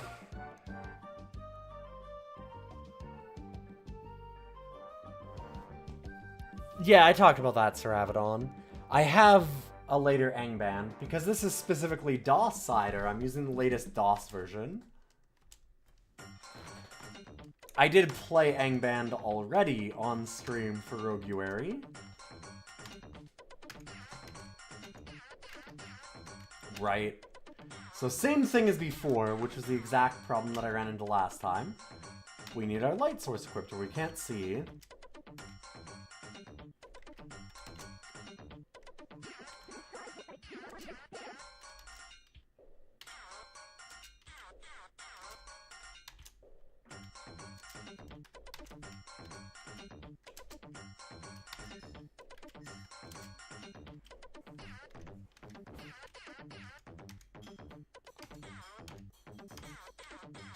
Yeah, this is why I wanted to talk about this and not necessarily rank Moria on its own yet.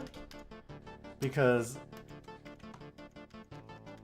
as you might notice, the similarities are vast. These games are extremely iterative on each other. Like, there's little bits and things where the pickup isn't set to be automatic anymore. You've got the ability to have like a little bit of a limited tile sets.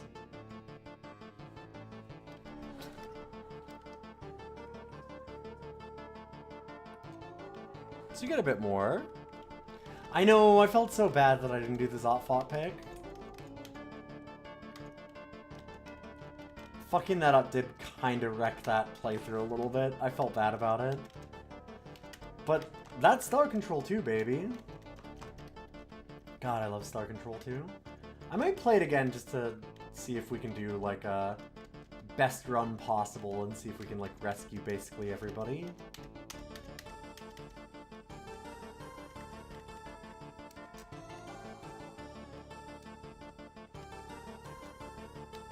If Loaf Sneezes here, by the way, one thing I didn't get into is we had a long conversation for the last while where Loaf Sneeze keeps on saying, hey, so when are you adding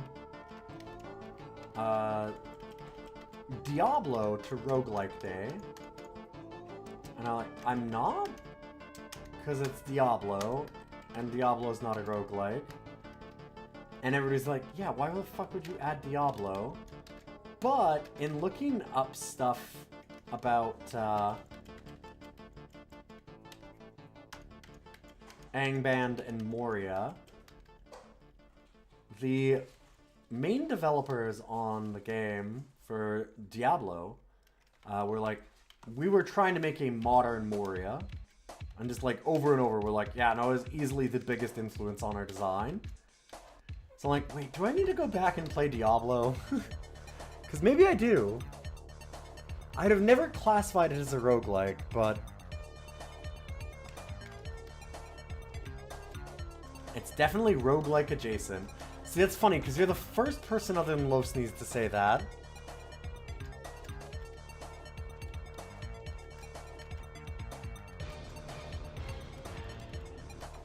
But yeah, they explicitly, it was Moria and Angband, not NetHack, it was this branch of roguelikes. They were like, no, we wanted it to be very much like Moria. Our whole thing was to try and make a modern Moria. It was like the whole raison d'etre for making the game.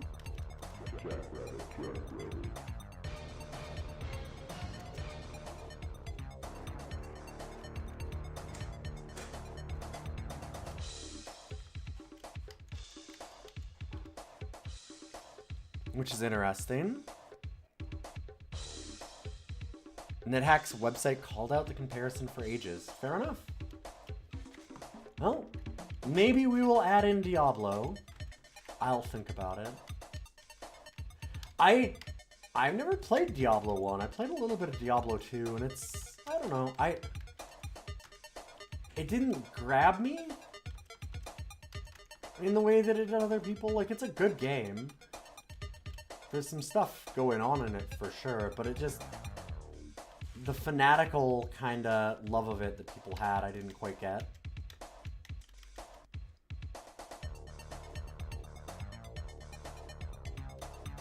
Some game site called Diablo Real-Time NetHack or something like that. Huh.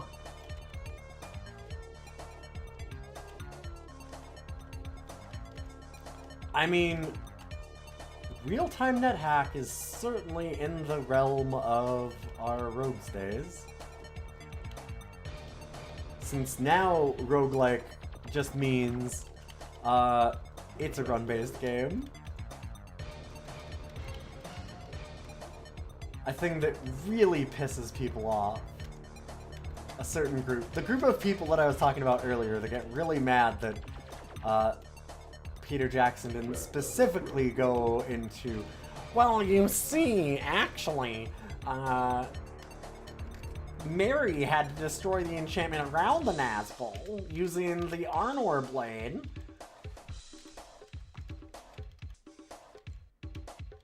And it was the Barrow-wights and Angband that made it possible. I needed to go into all that, right? Yeah, Diablo 2 is not at all a roguelike in my mind, and so that's why I just never thought of that. Because that was the one that I played. Let's wear an unidentified cloak. What's gonna happen to us, right? I am almost describing us.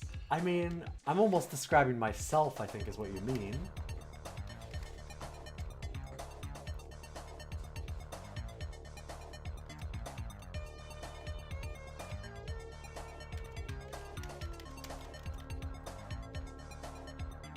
Sorry, Angmar, you're right, yes. Correct. God. I have not cared this much about, I feel like tunneling into magma would be a bad idea. We'll see if it is. Nope, it's fine. Coming through, hot stuff.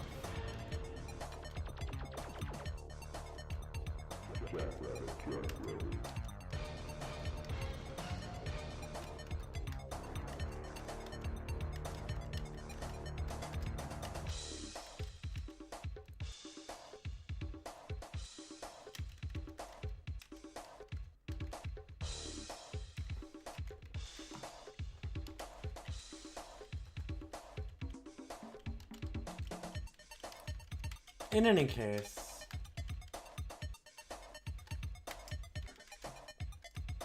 like I said, I might have to look at that.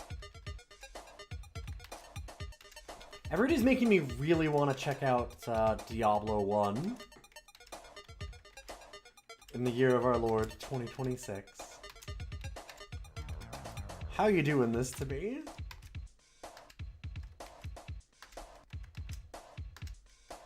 God. I don't particularly miss having to do these kinds of things. Like just trying something over and over and over until you get the successful roll. There we go.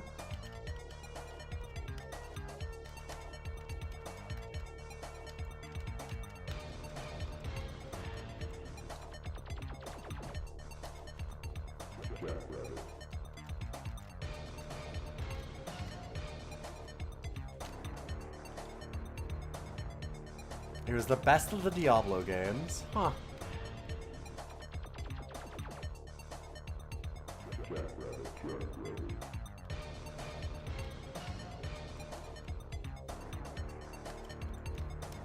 Oh boy.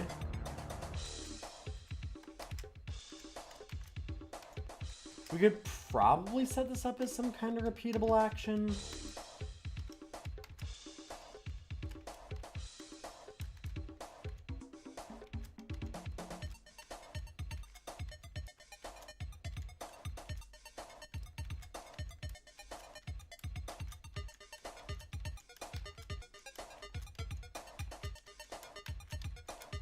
I don't love this side of, like, Moria Angband.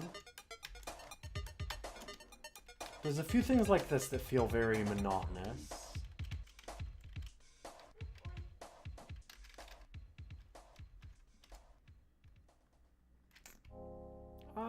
We probably want a sling.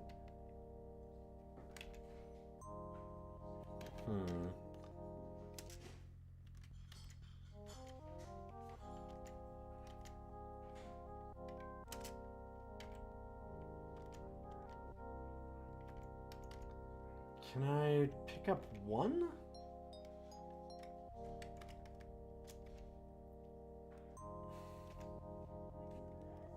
Shooting with a sling times 2. Do I just have to have 2? That's very strange. Like that I'm even wearing sling times 2. Huh.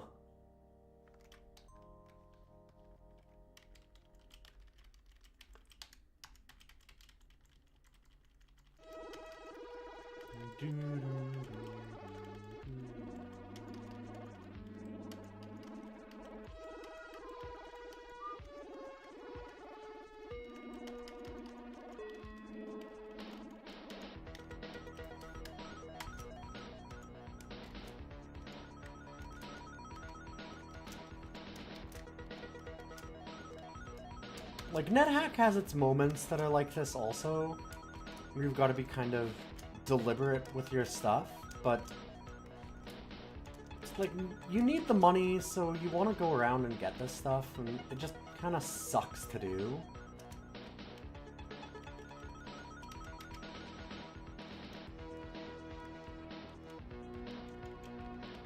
It is cool that it's got the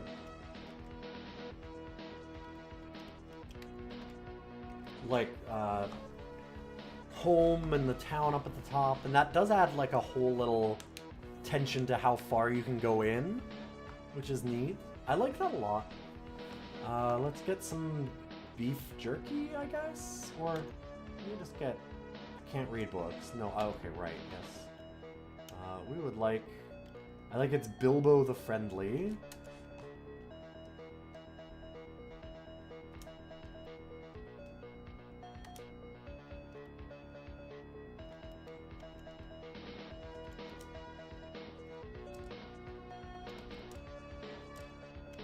Fine, fine.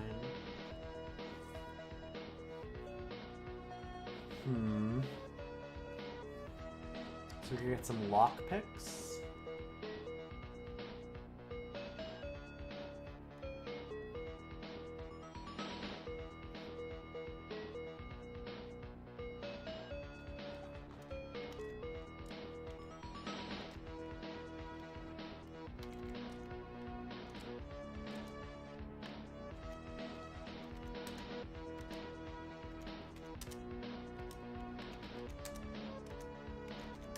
Try again.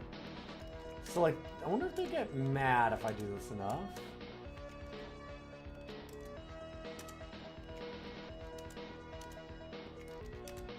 $5 gold off. Come on, man. This is like a... what? I am asking for a less than 5% discount? Give me a break.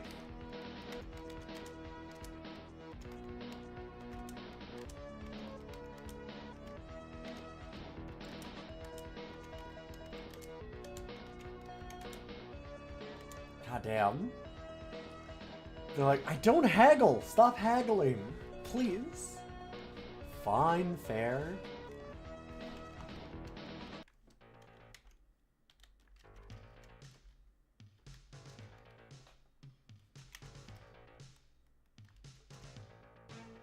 Oh, I did not mean to kill a merchant, but sure. Ring of Feather Falling, a Ring of Protection. Those are expensive. Wow. Amulet of Slow Digestion. Huh. Probably very useful.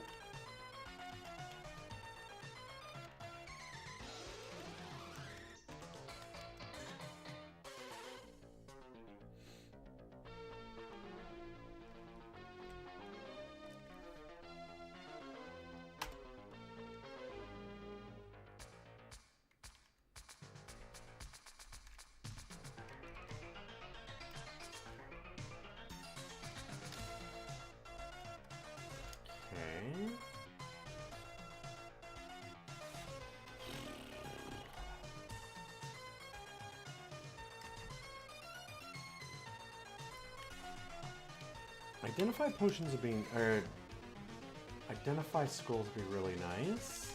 Let's go, just buy one, I guess. I can't buy two, because they're not going to haggle.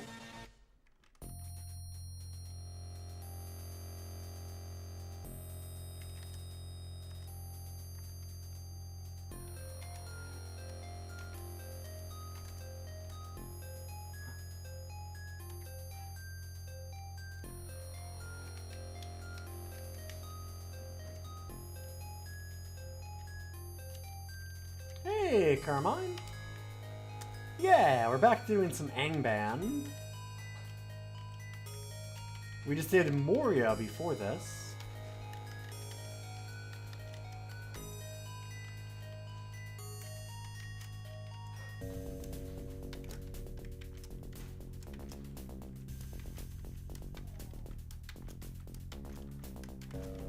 So we've been kind of going through them.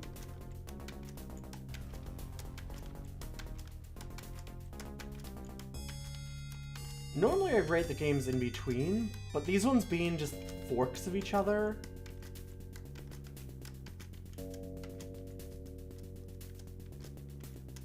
It's so much the same game. Like I know there's differences, but they're really derivative in a way that even like a sequel isn't necessarily. It's interesting.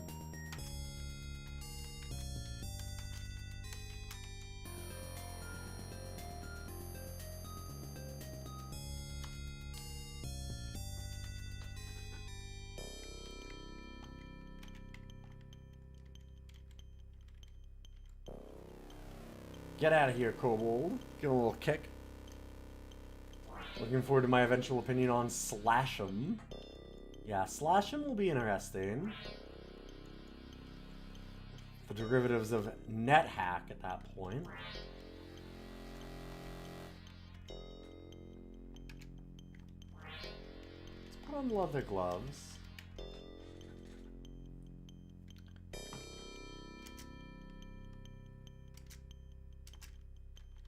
Oh. Huh. Just get a feeling about them, huh?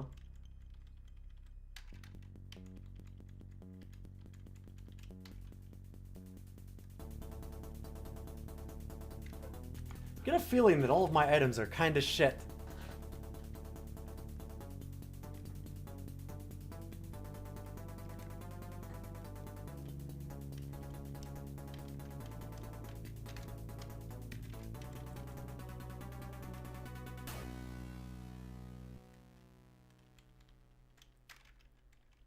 Last run you did it popped up like 8 windows.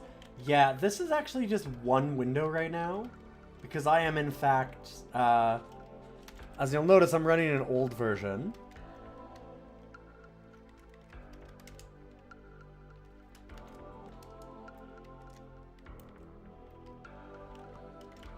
And that is because I wanted to do for DOScider, the actual DOS version. So I'm running the DOS one. Which is not going to have Windows, because it's in DOS. Yeah, later Angband becomes Windows galore. Like you said, it opened up about 8 or 9. I had to display capture it. It's a nightmare. Recent Angband kinda sucks for that.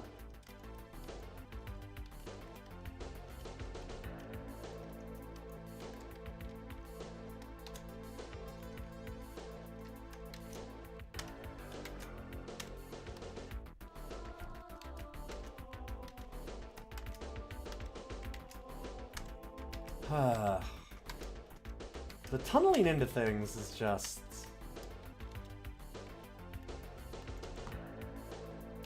It's not my favorite part of this game.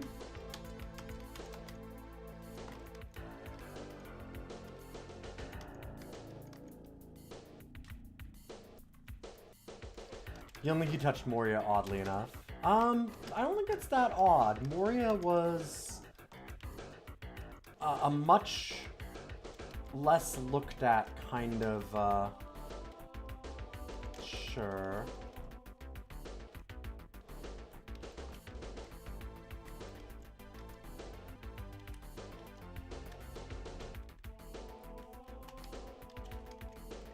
Like, Angband is what popularized the Moria fork off of Rogue, really. So, there was a reason for that, too. I looked up some information on all these while kind of researching this and looking at different stuff just on them. And it was that, like, Hack and NetHack then afterwards got distributed over ARPANET.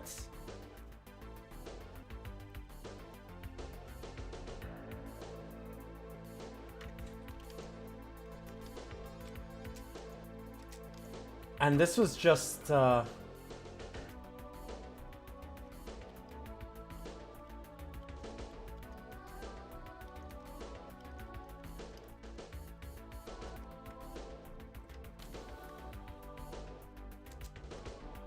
see, we're getting all the same enemies. Like, there's now a few different ones, because there's Novice Wizards and Warriors a little earlier.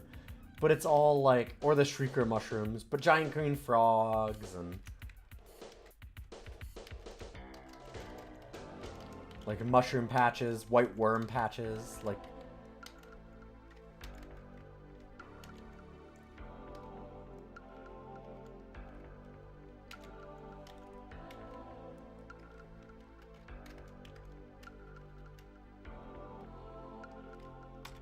Grab that. Yeah, Moria was done just on, like, oh god, where was it again that they actually did it? It was on, like, that local kind of distribution. Where was it again?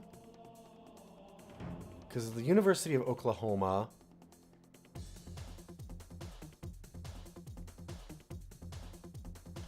Oh, he was just mailing it out, right? Yes, he was just, like, literally putting it up on boards and getting people to, like, mail him so he could send it out to them. I remember now. I didn't even see the information. I just remembered that's what it was.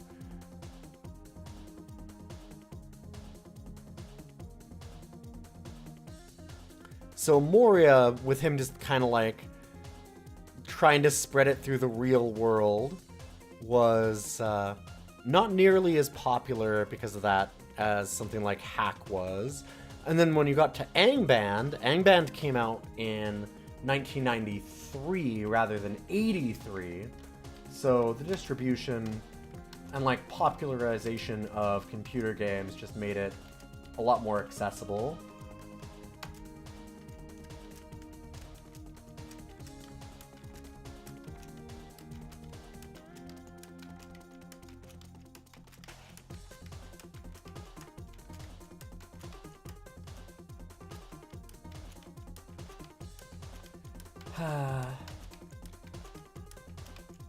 Come on. Give me your sweet, sweet coins.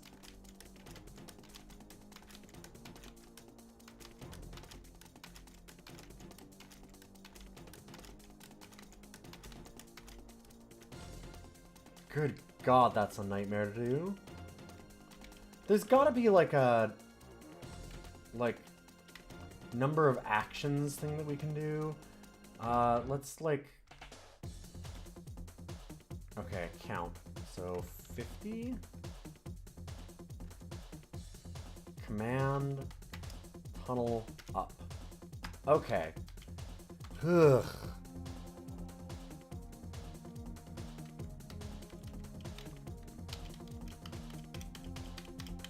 As many turns as I need to get fucking thing broken. Yeah, there should be a keybind to repeat it, you would think.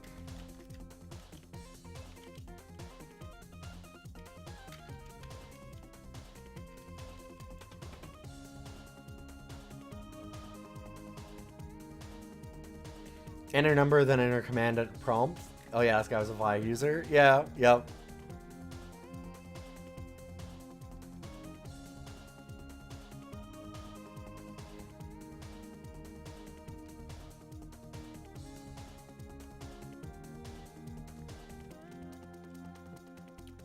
Moria was originally written in VMS Pascal.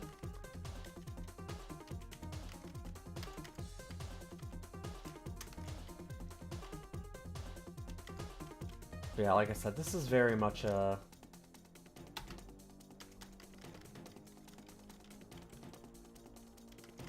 a lesser known thing than NetHack.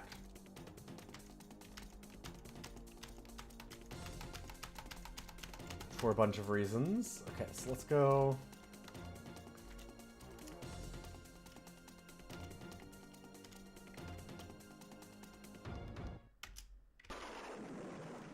Alright, I'm gonna try one more time.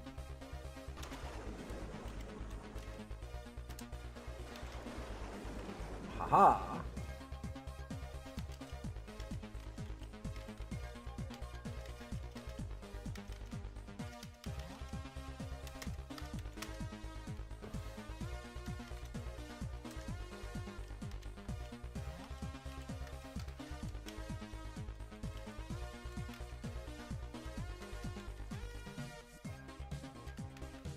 Need a stairway down.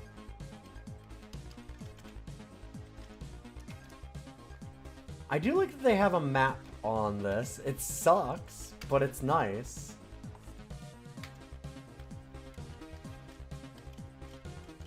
To give you an overall idea of where you're going is still really nice to have.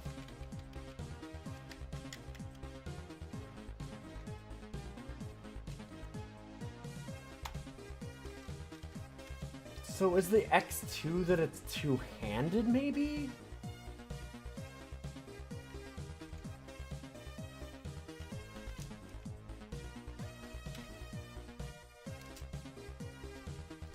It's weird.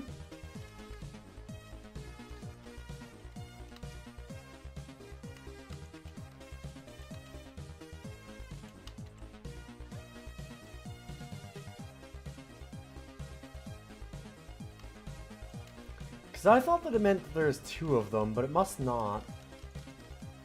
I'm guessing that it's two-handed.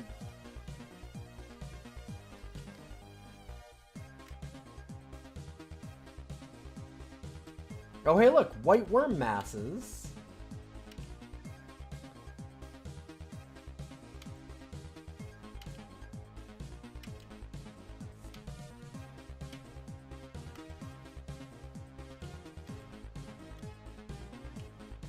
Farmer Maggot's dog is an early nightmare of an enemy. I definitely did not get murdered by Farmer Maggot's dog in my previous runs.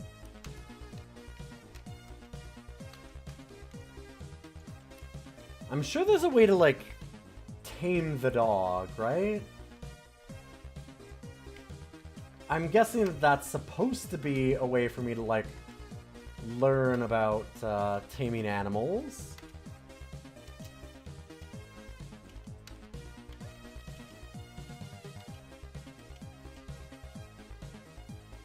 Don't believe so as a warrior, okay.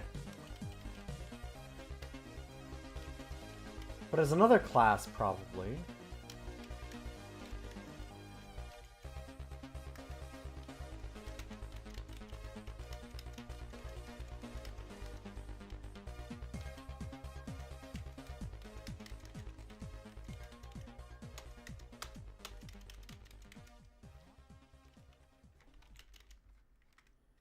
Silver jelly and a mithril plated wand.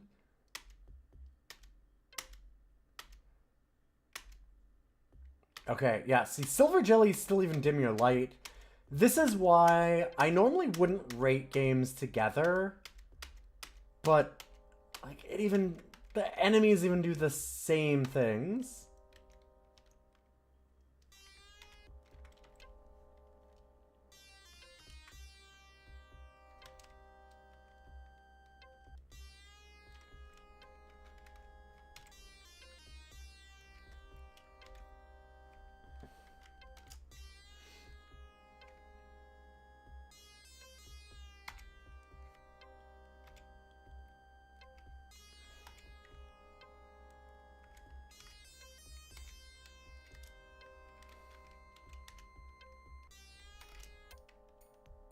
It's a little hard to try and rate these differently. Or, like, similarly enough in a way.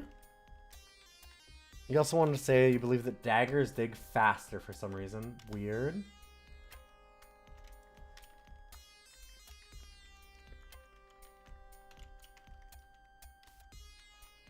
Still having to like unequip and then re-equip a dagger is not a better solution necessarily. It's kind of faster to do it this way. I know that then hunger becomes a thing, so I don't know. What the hell are you little guys? Oh, they're the white mice, sure. Again, another enemy that we already saw last time. Giant yellow centipedes, same as last time again. Like, same named enemies that do the same things. Oh, based on the number of attacks. Yeah, that makes a lot of sense. You get more actions a turn for a dagger.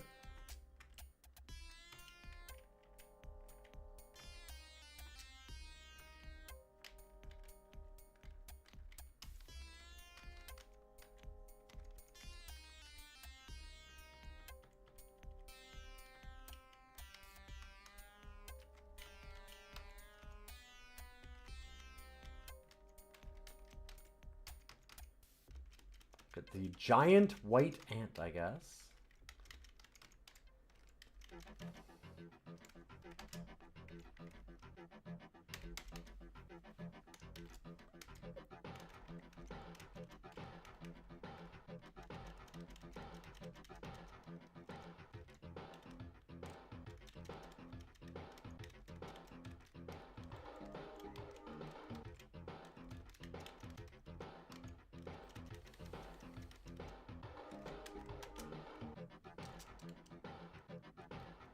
What a boring place. Okay.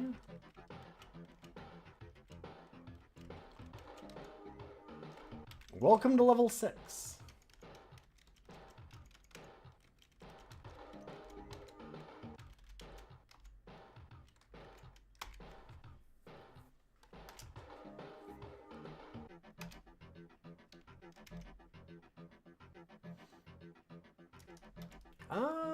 Let's do our mithril plated wand. Wand of heal monster. I don't want that too badly. How about let's drop the wand of heal monster.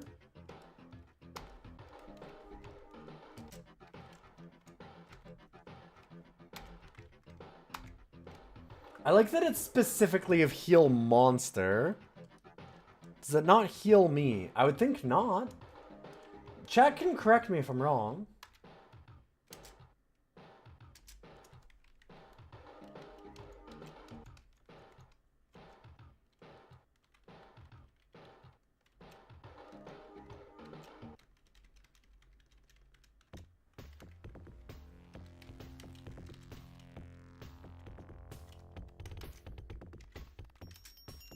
Saying I was getting a craving for food.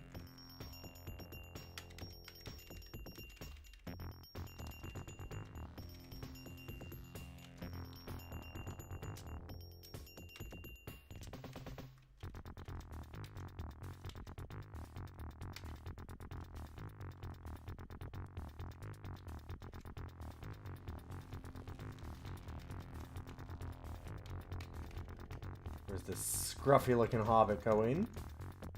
God damn it. Stop stealing my money. Oh, we are out of light again.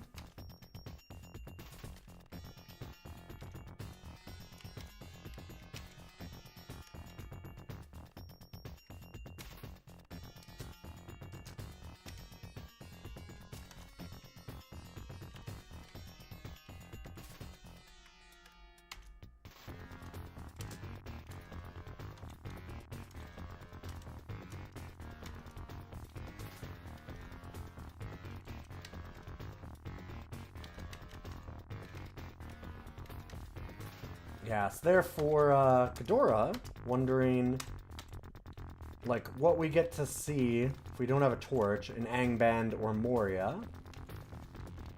Not much.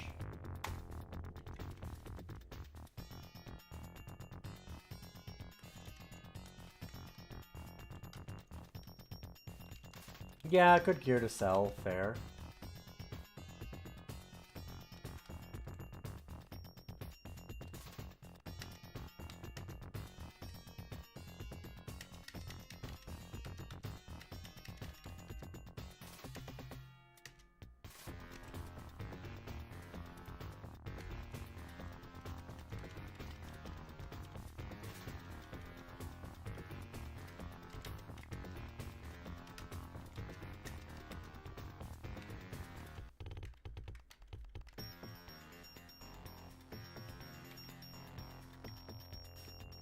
Ah, yes. The Scroll of Dandolf Mikon. Love seeing that. We got some average cloaks.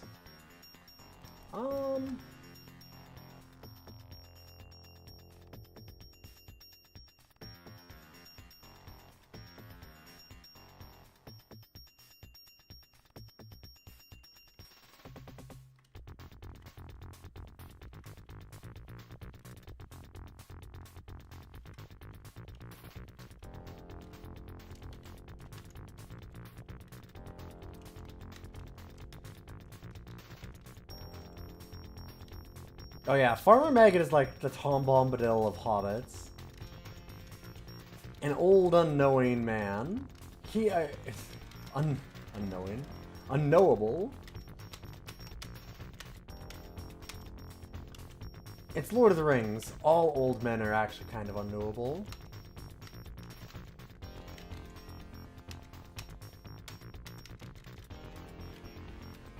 Get back here. No, get back here. I got him.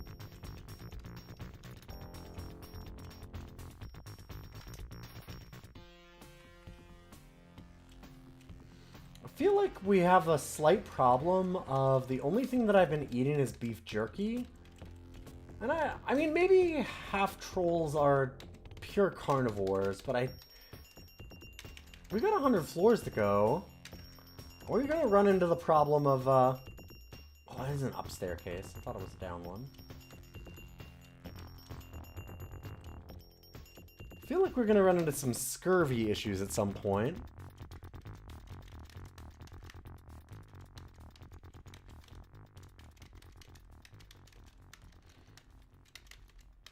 Maybe some rickets? Rickets is a real problem. Gotta watch out for rickets.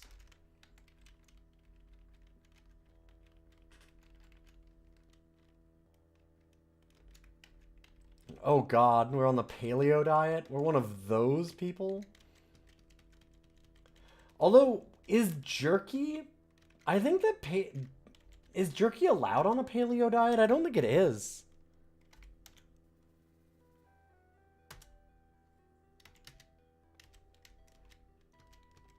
I feel like those weird psychos would not want to have jerky either, right? Because wouldn't that be too advanced for Paleolithic? Like, it's basically like raw.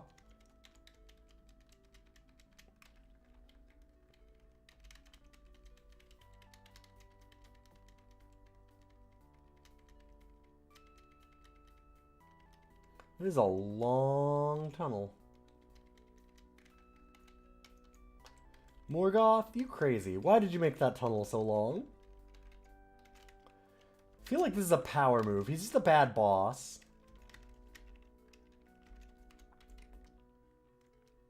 Alright, I'm gonna send a contingent of like 100 orcs to go down here. Why? Well, we want them to build... It touches you. There's something. Huh.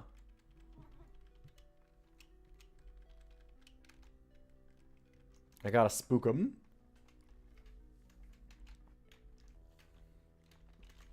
I just want to build a tunnel that's like half a kilometer long. Did it go anywhere? Nah, I just want to fuck with some orcs.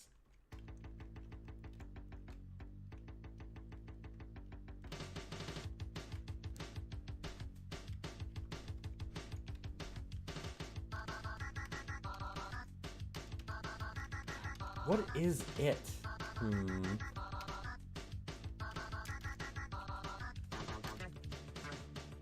There we go. I was wondering. Okay, so we have detect invisible. It blinks away. God. So I can supposedly see it, but I didn't see it, which is strange.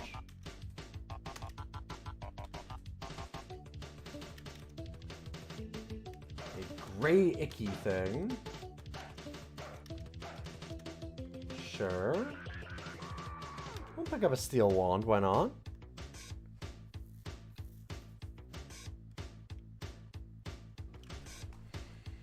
Yeah, no, you need a smokehouse. It's not just enough to, like,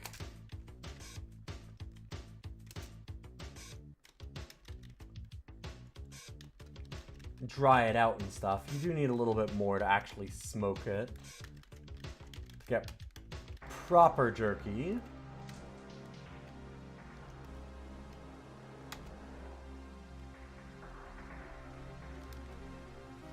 Oh, you went and looked. Not only can you eat jerky on a paleo diet, someone's hawking the spicy ancestral beef stick specifically for the trend. See, that's very believable though. Oh, it was a scroll of summon monster.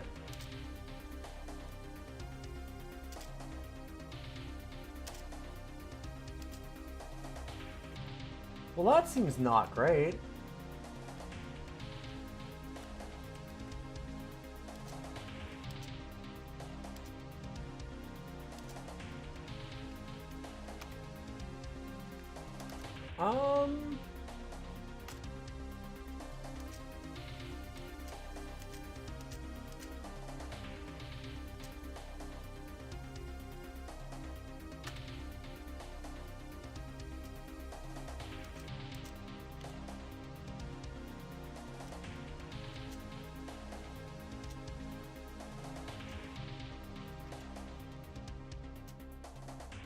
Okay. Hold up. We might be okay.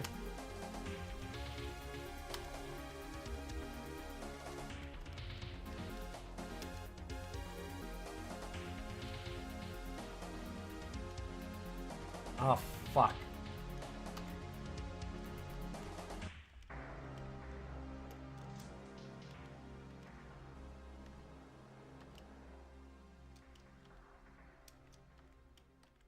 Nope. Stupid confusion. Where are you?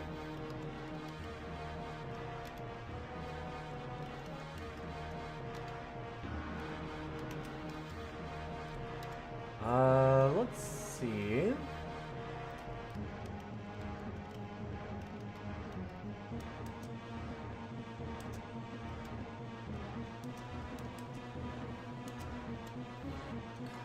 Close.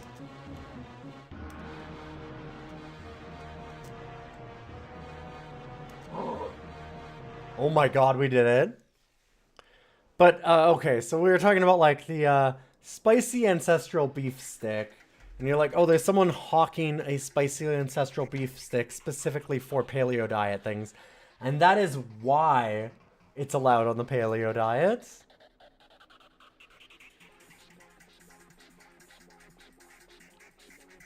Because someone could hawk it to you.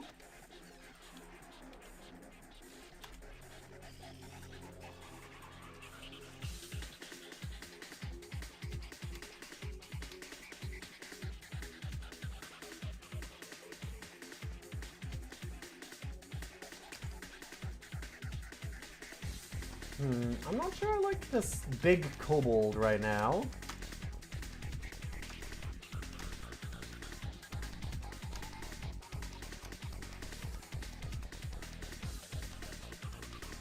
Oh boy.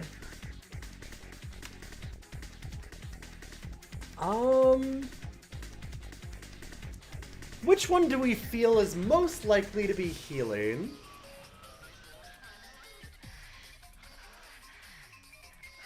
Oh, I'm sure moose jerky is pretty good. I like deer sausage is some of the best sausage I've ever had.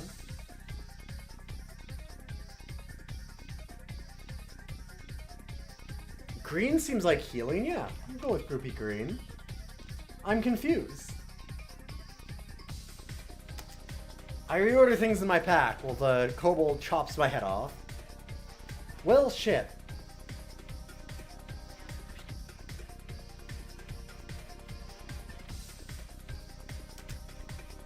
Don't believe chat, as it turns out.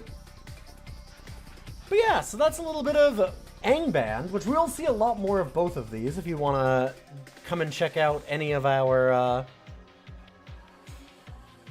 Roguelike days that we're doing.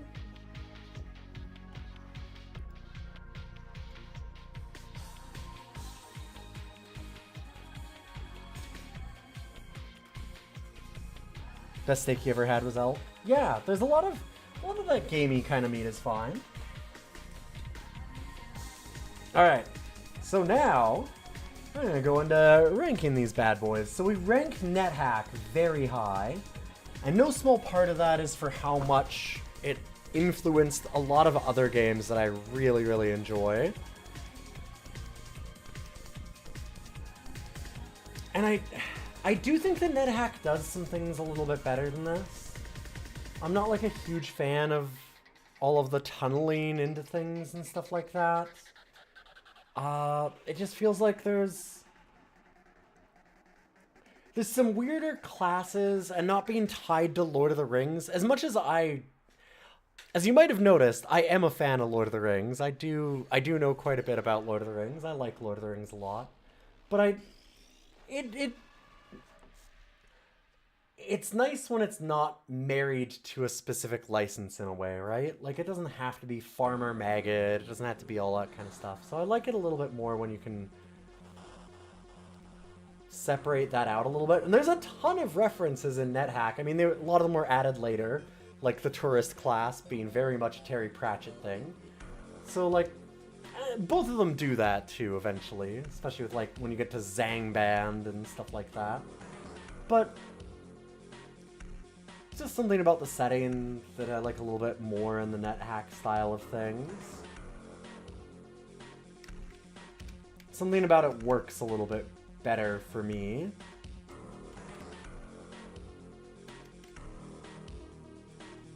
Because the Moria Angband is such a fanfic kind of thing. And it runs into some weirdness because of that, where it's just like, if it was just randomly had a Farmer Maggot, then it would be less obnoxious than what we had. Like you were saying, Ghidorah, it's like, it's weird because it feels like... So it's set in Angband, and you're going after Morgoth and all these kind of things, but then it's got Farmer Maggot, which is wildly out of place for that. And that's not a problem if it's just goofy, whatever setting, just, oh, we're throwing in a couple of homages. But then when it's trying to actually be a Lord of the Rings thing, then it's just kind of weird. It just comes across different. It's very minor, but hey, if I'm gonna pick some nits, this is the place to do it, right? Some of the tunneling and things like that are a little bit more annoying. Having to go back up to the surface is kind of neat, but again, the NetHack stuff of being able to interact with more shops lower down and having like some town levels as breaks in the dungeon, and the ways that the dungeon areas can feel like biomes a little bit more is kind of interesting. I did like that side of NetHack more.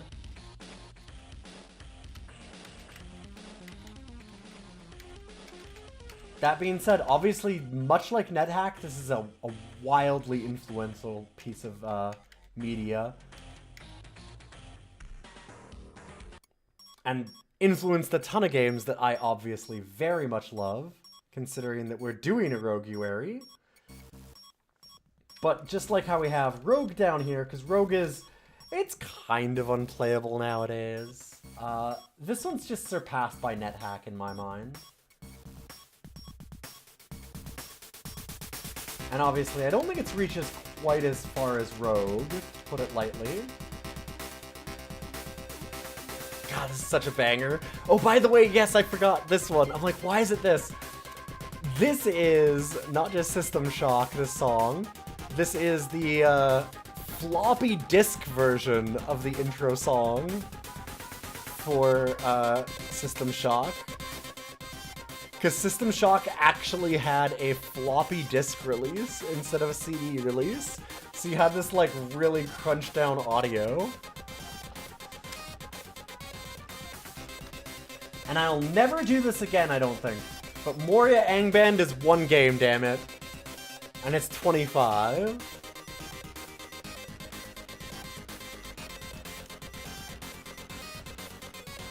This is such a rad version of the song. The floppy disk music, my beloved. It's so much better than the actual one. I like the crunch. I'm a big fan of real weird crunch and I remember people getting mad at me one time and saying, like, you could just blow your speakers out, you know that? Like, chat got mad at me. But, like, I don't know, there's something about it just hits, right?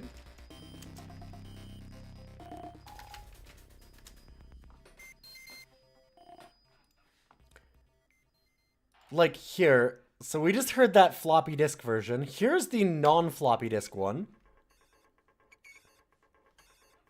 And it's good, but it's so clean.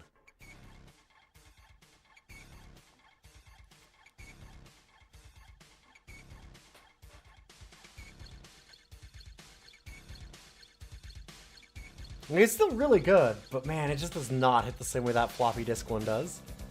Like, not here. This is where it needs to be dirty. That's way too clean. That's not what you need. Yeah, if there's a game where it fits, it's System Shock. Like, it's flutes, basically. It comes out as flutes, which I'm a fan of a flute in a song. Don't get me wrong. I can get down with some flutes. Good to see you, Koeneke, by the way. It's been a while. Hopefully you're having a good night. But, like, again, compare that, like, kind of flute woodwind sound to this.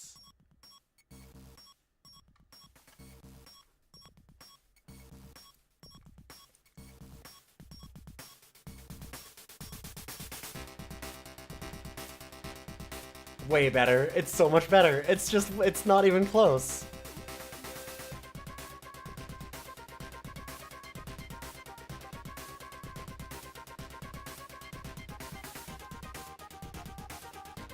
Hell yeah.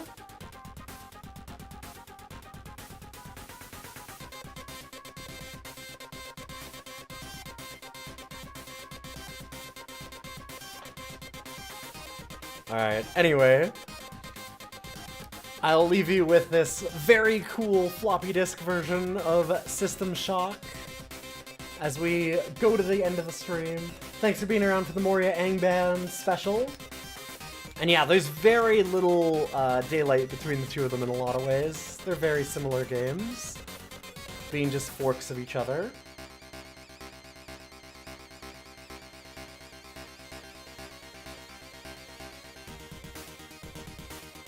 And yeah, they ended up very high. I'm a big fan of roguelikes, and they're good. Like, they're very interesting. They inspired a lot of games, and I do love the style of what they're trying to do. It's not as... Like, I went into some of the problems that I have with it in comparison to NetHack. NetHack feels like a more lived-in world in some ways. For a bunch of different things. But,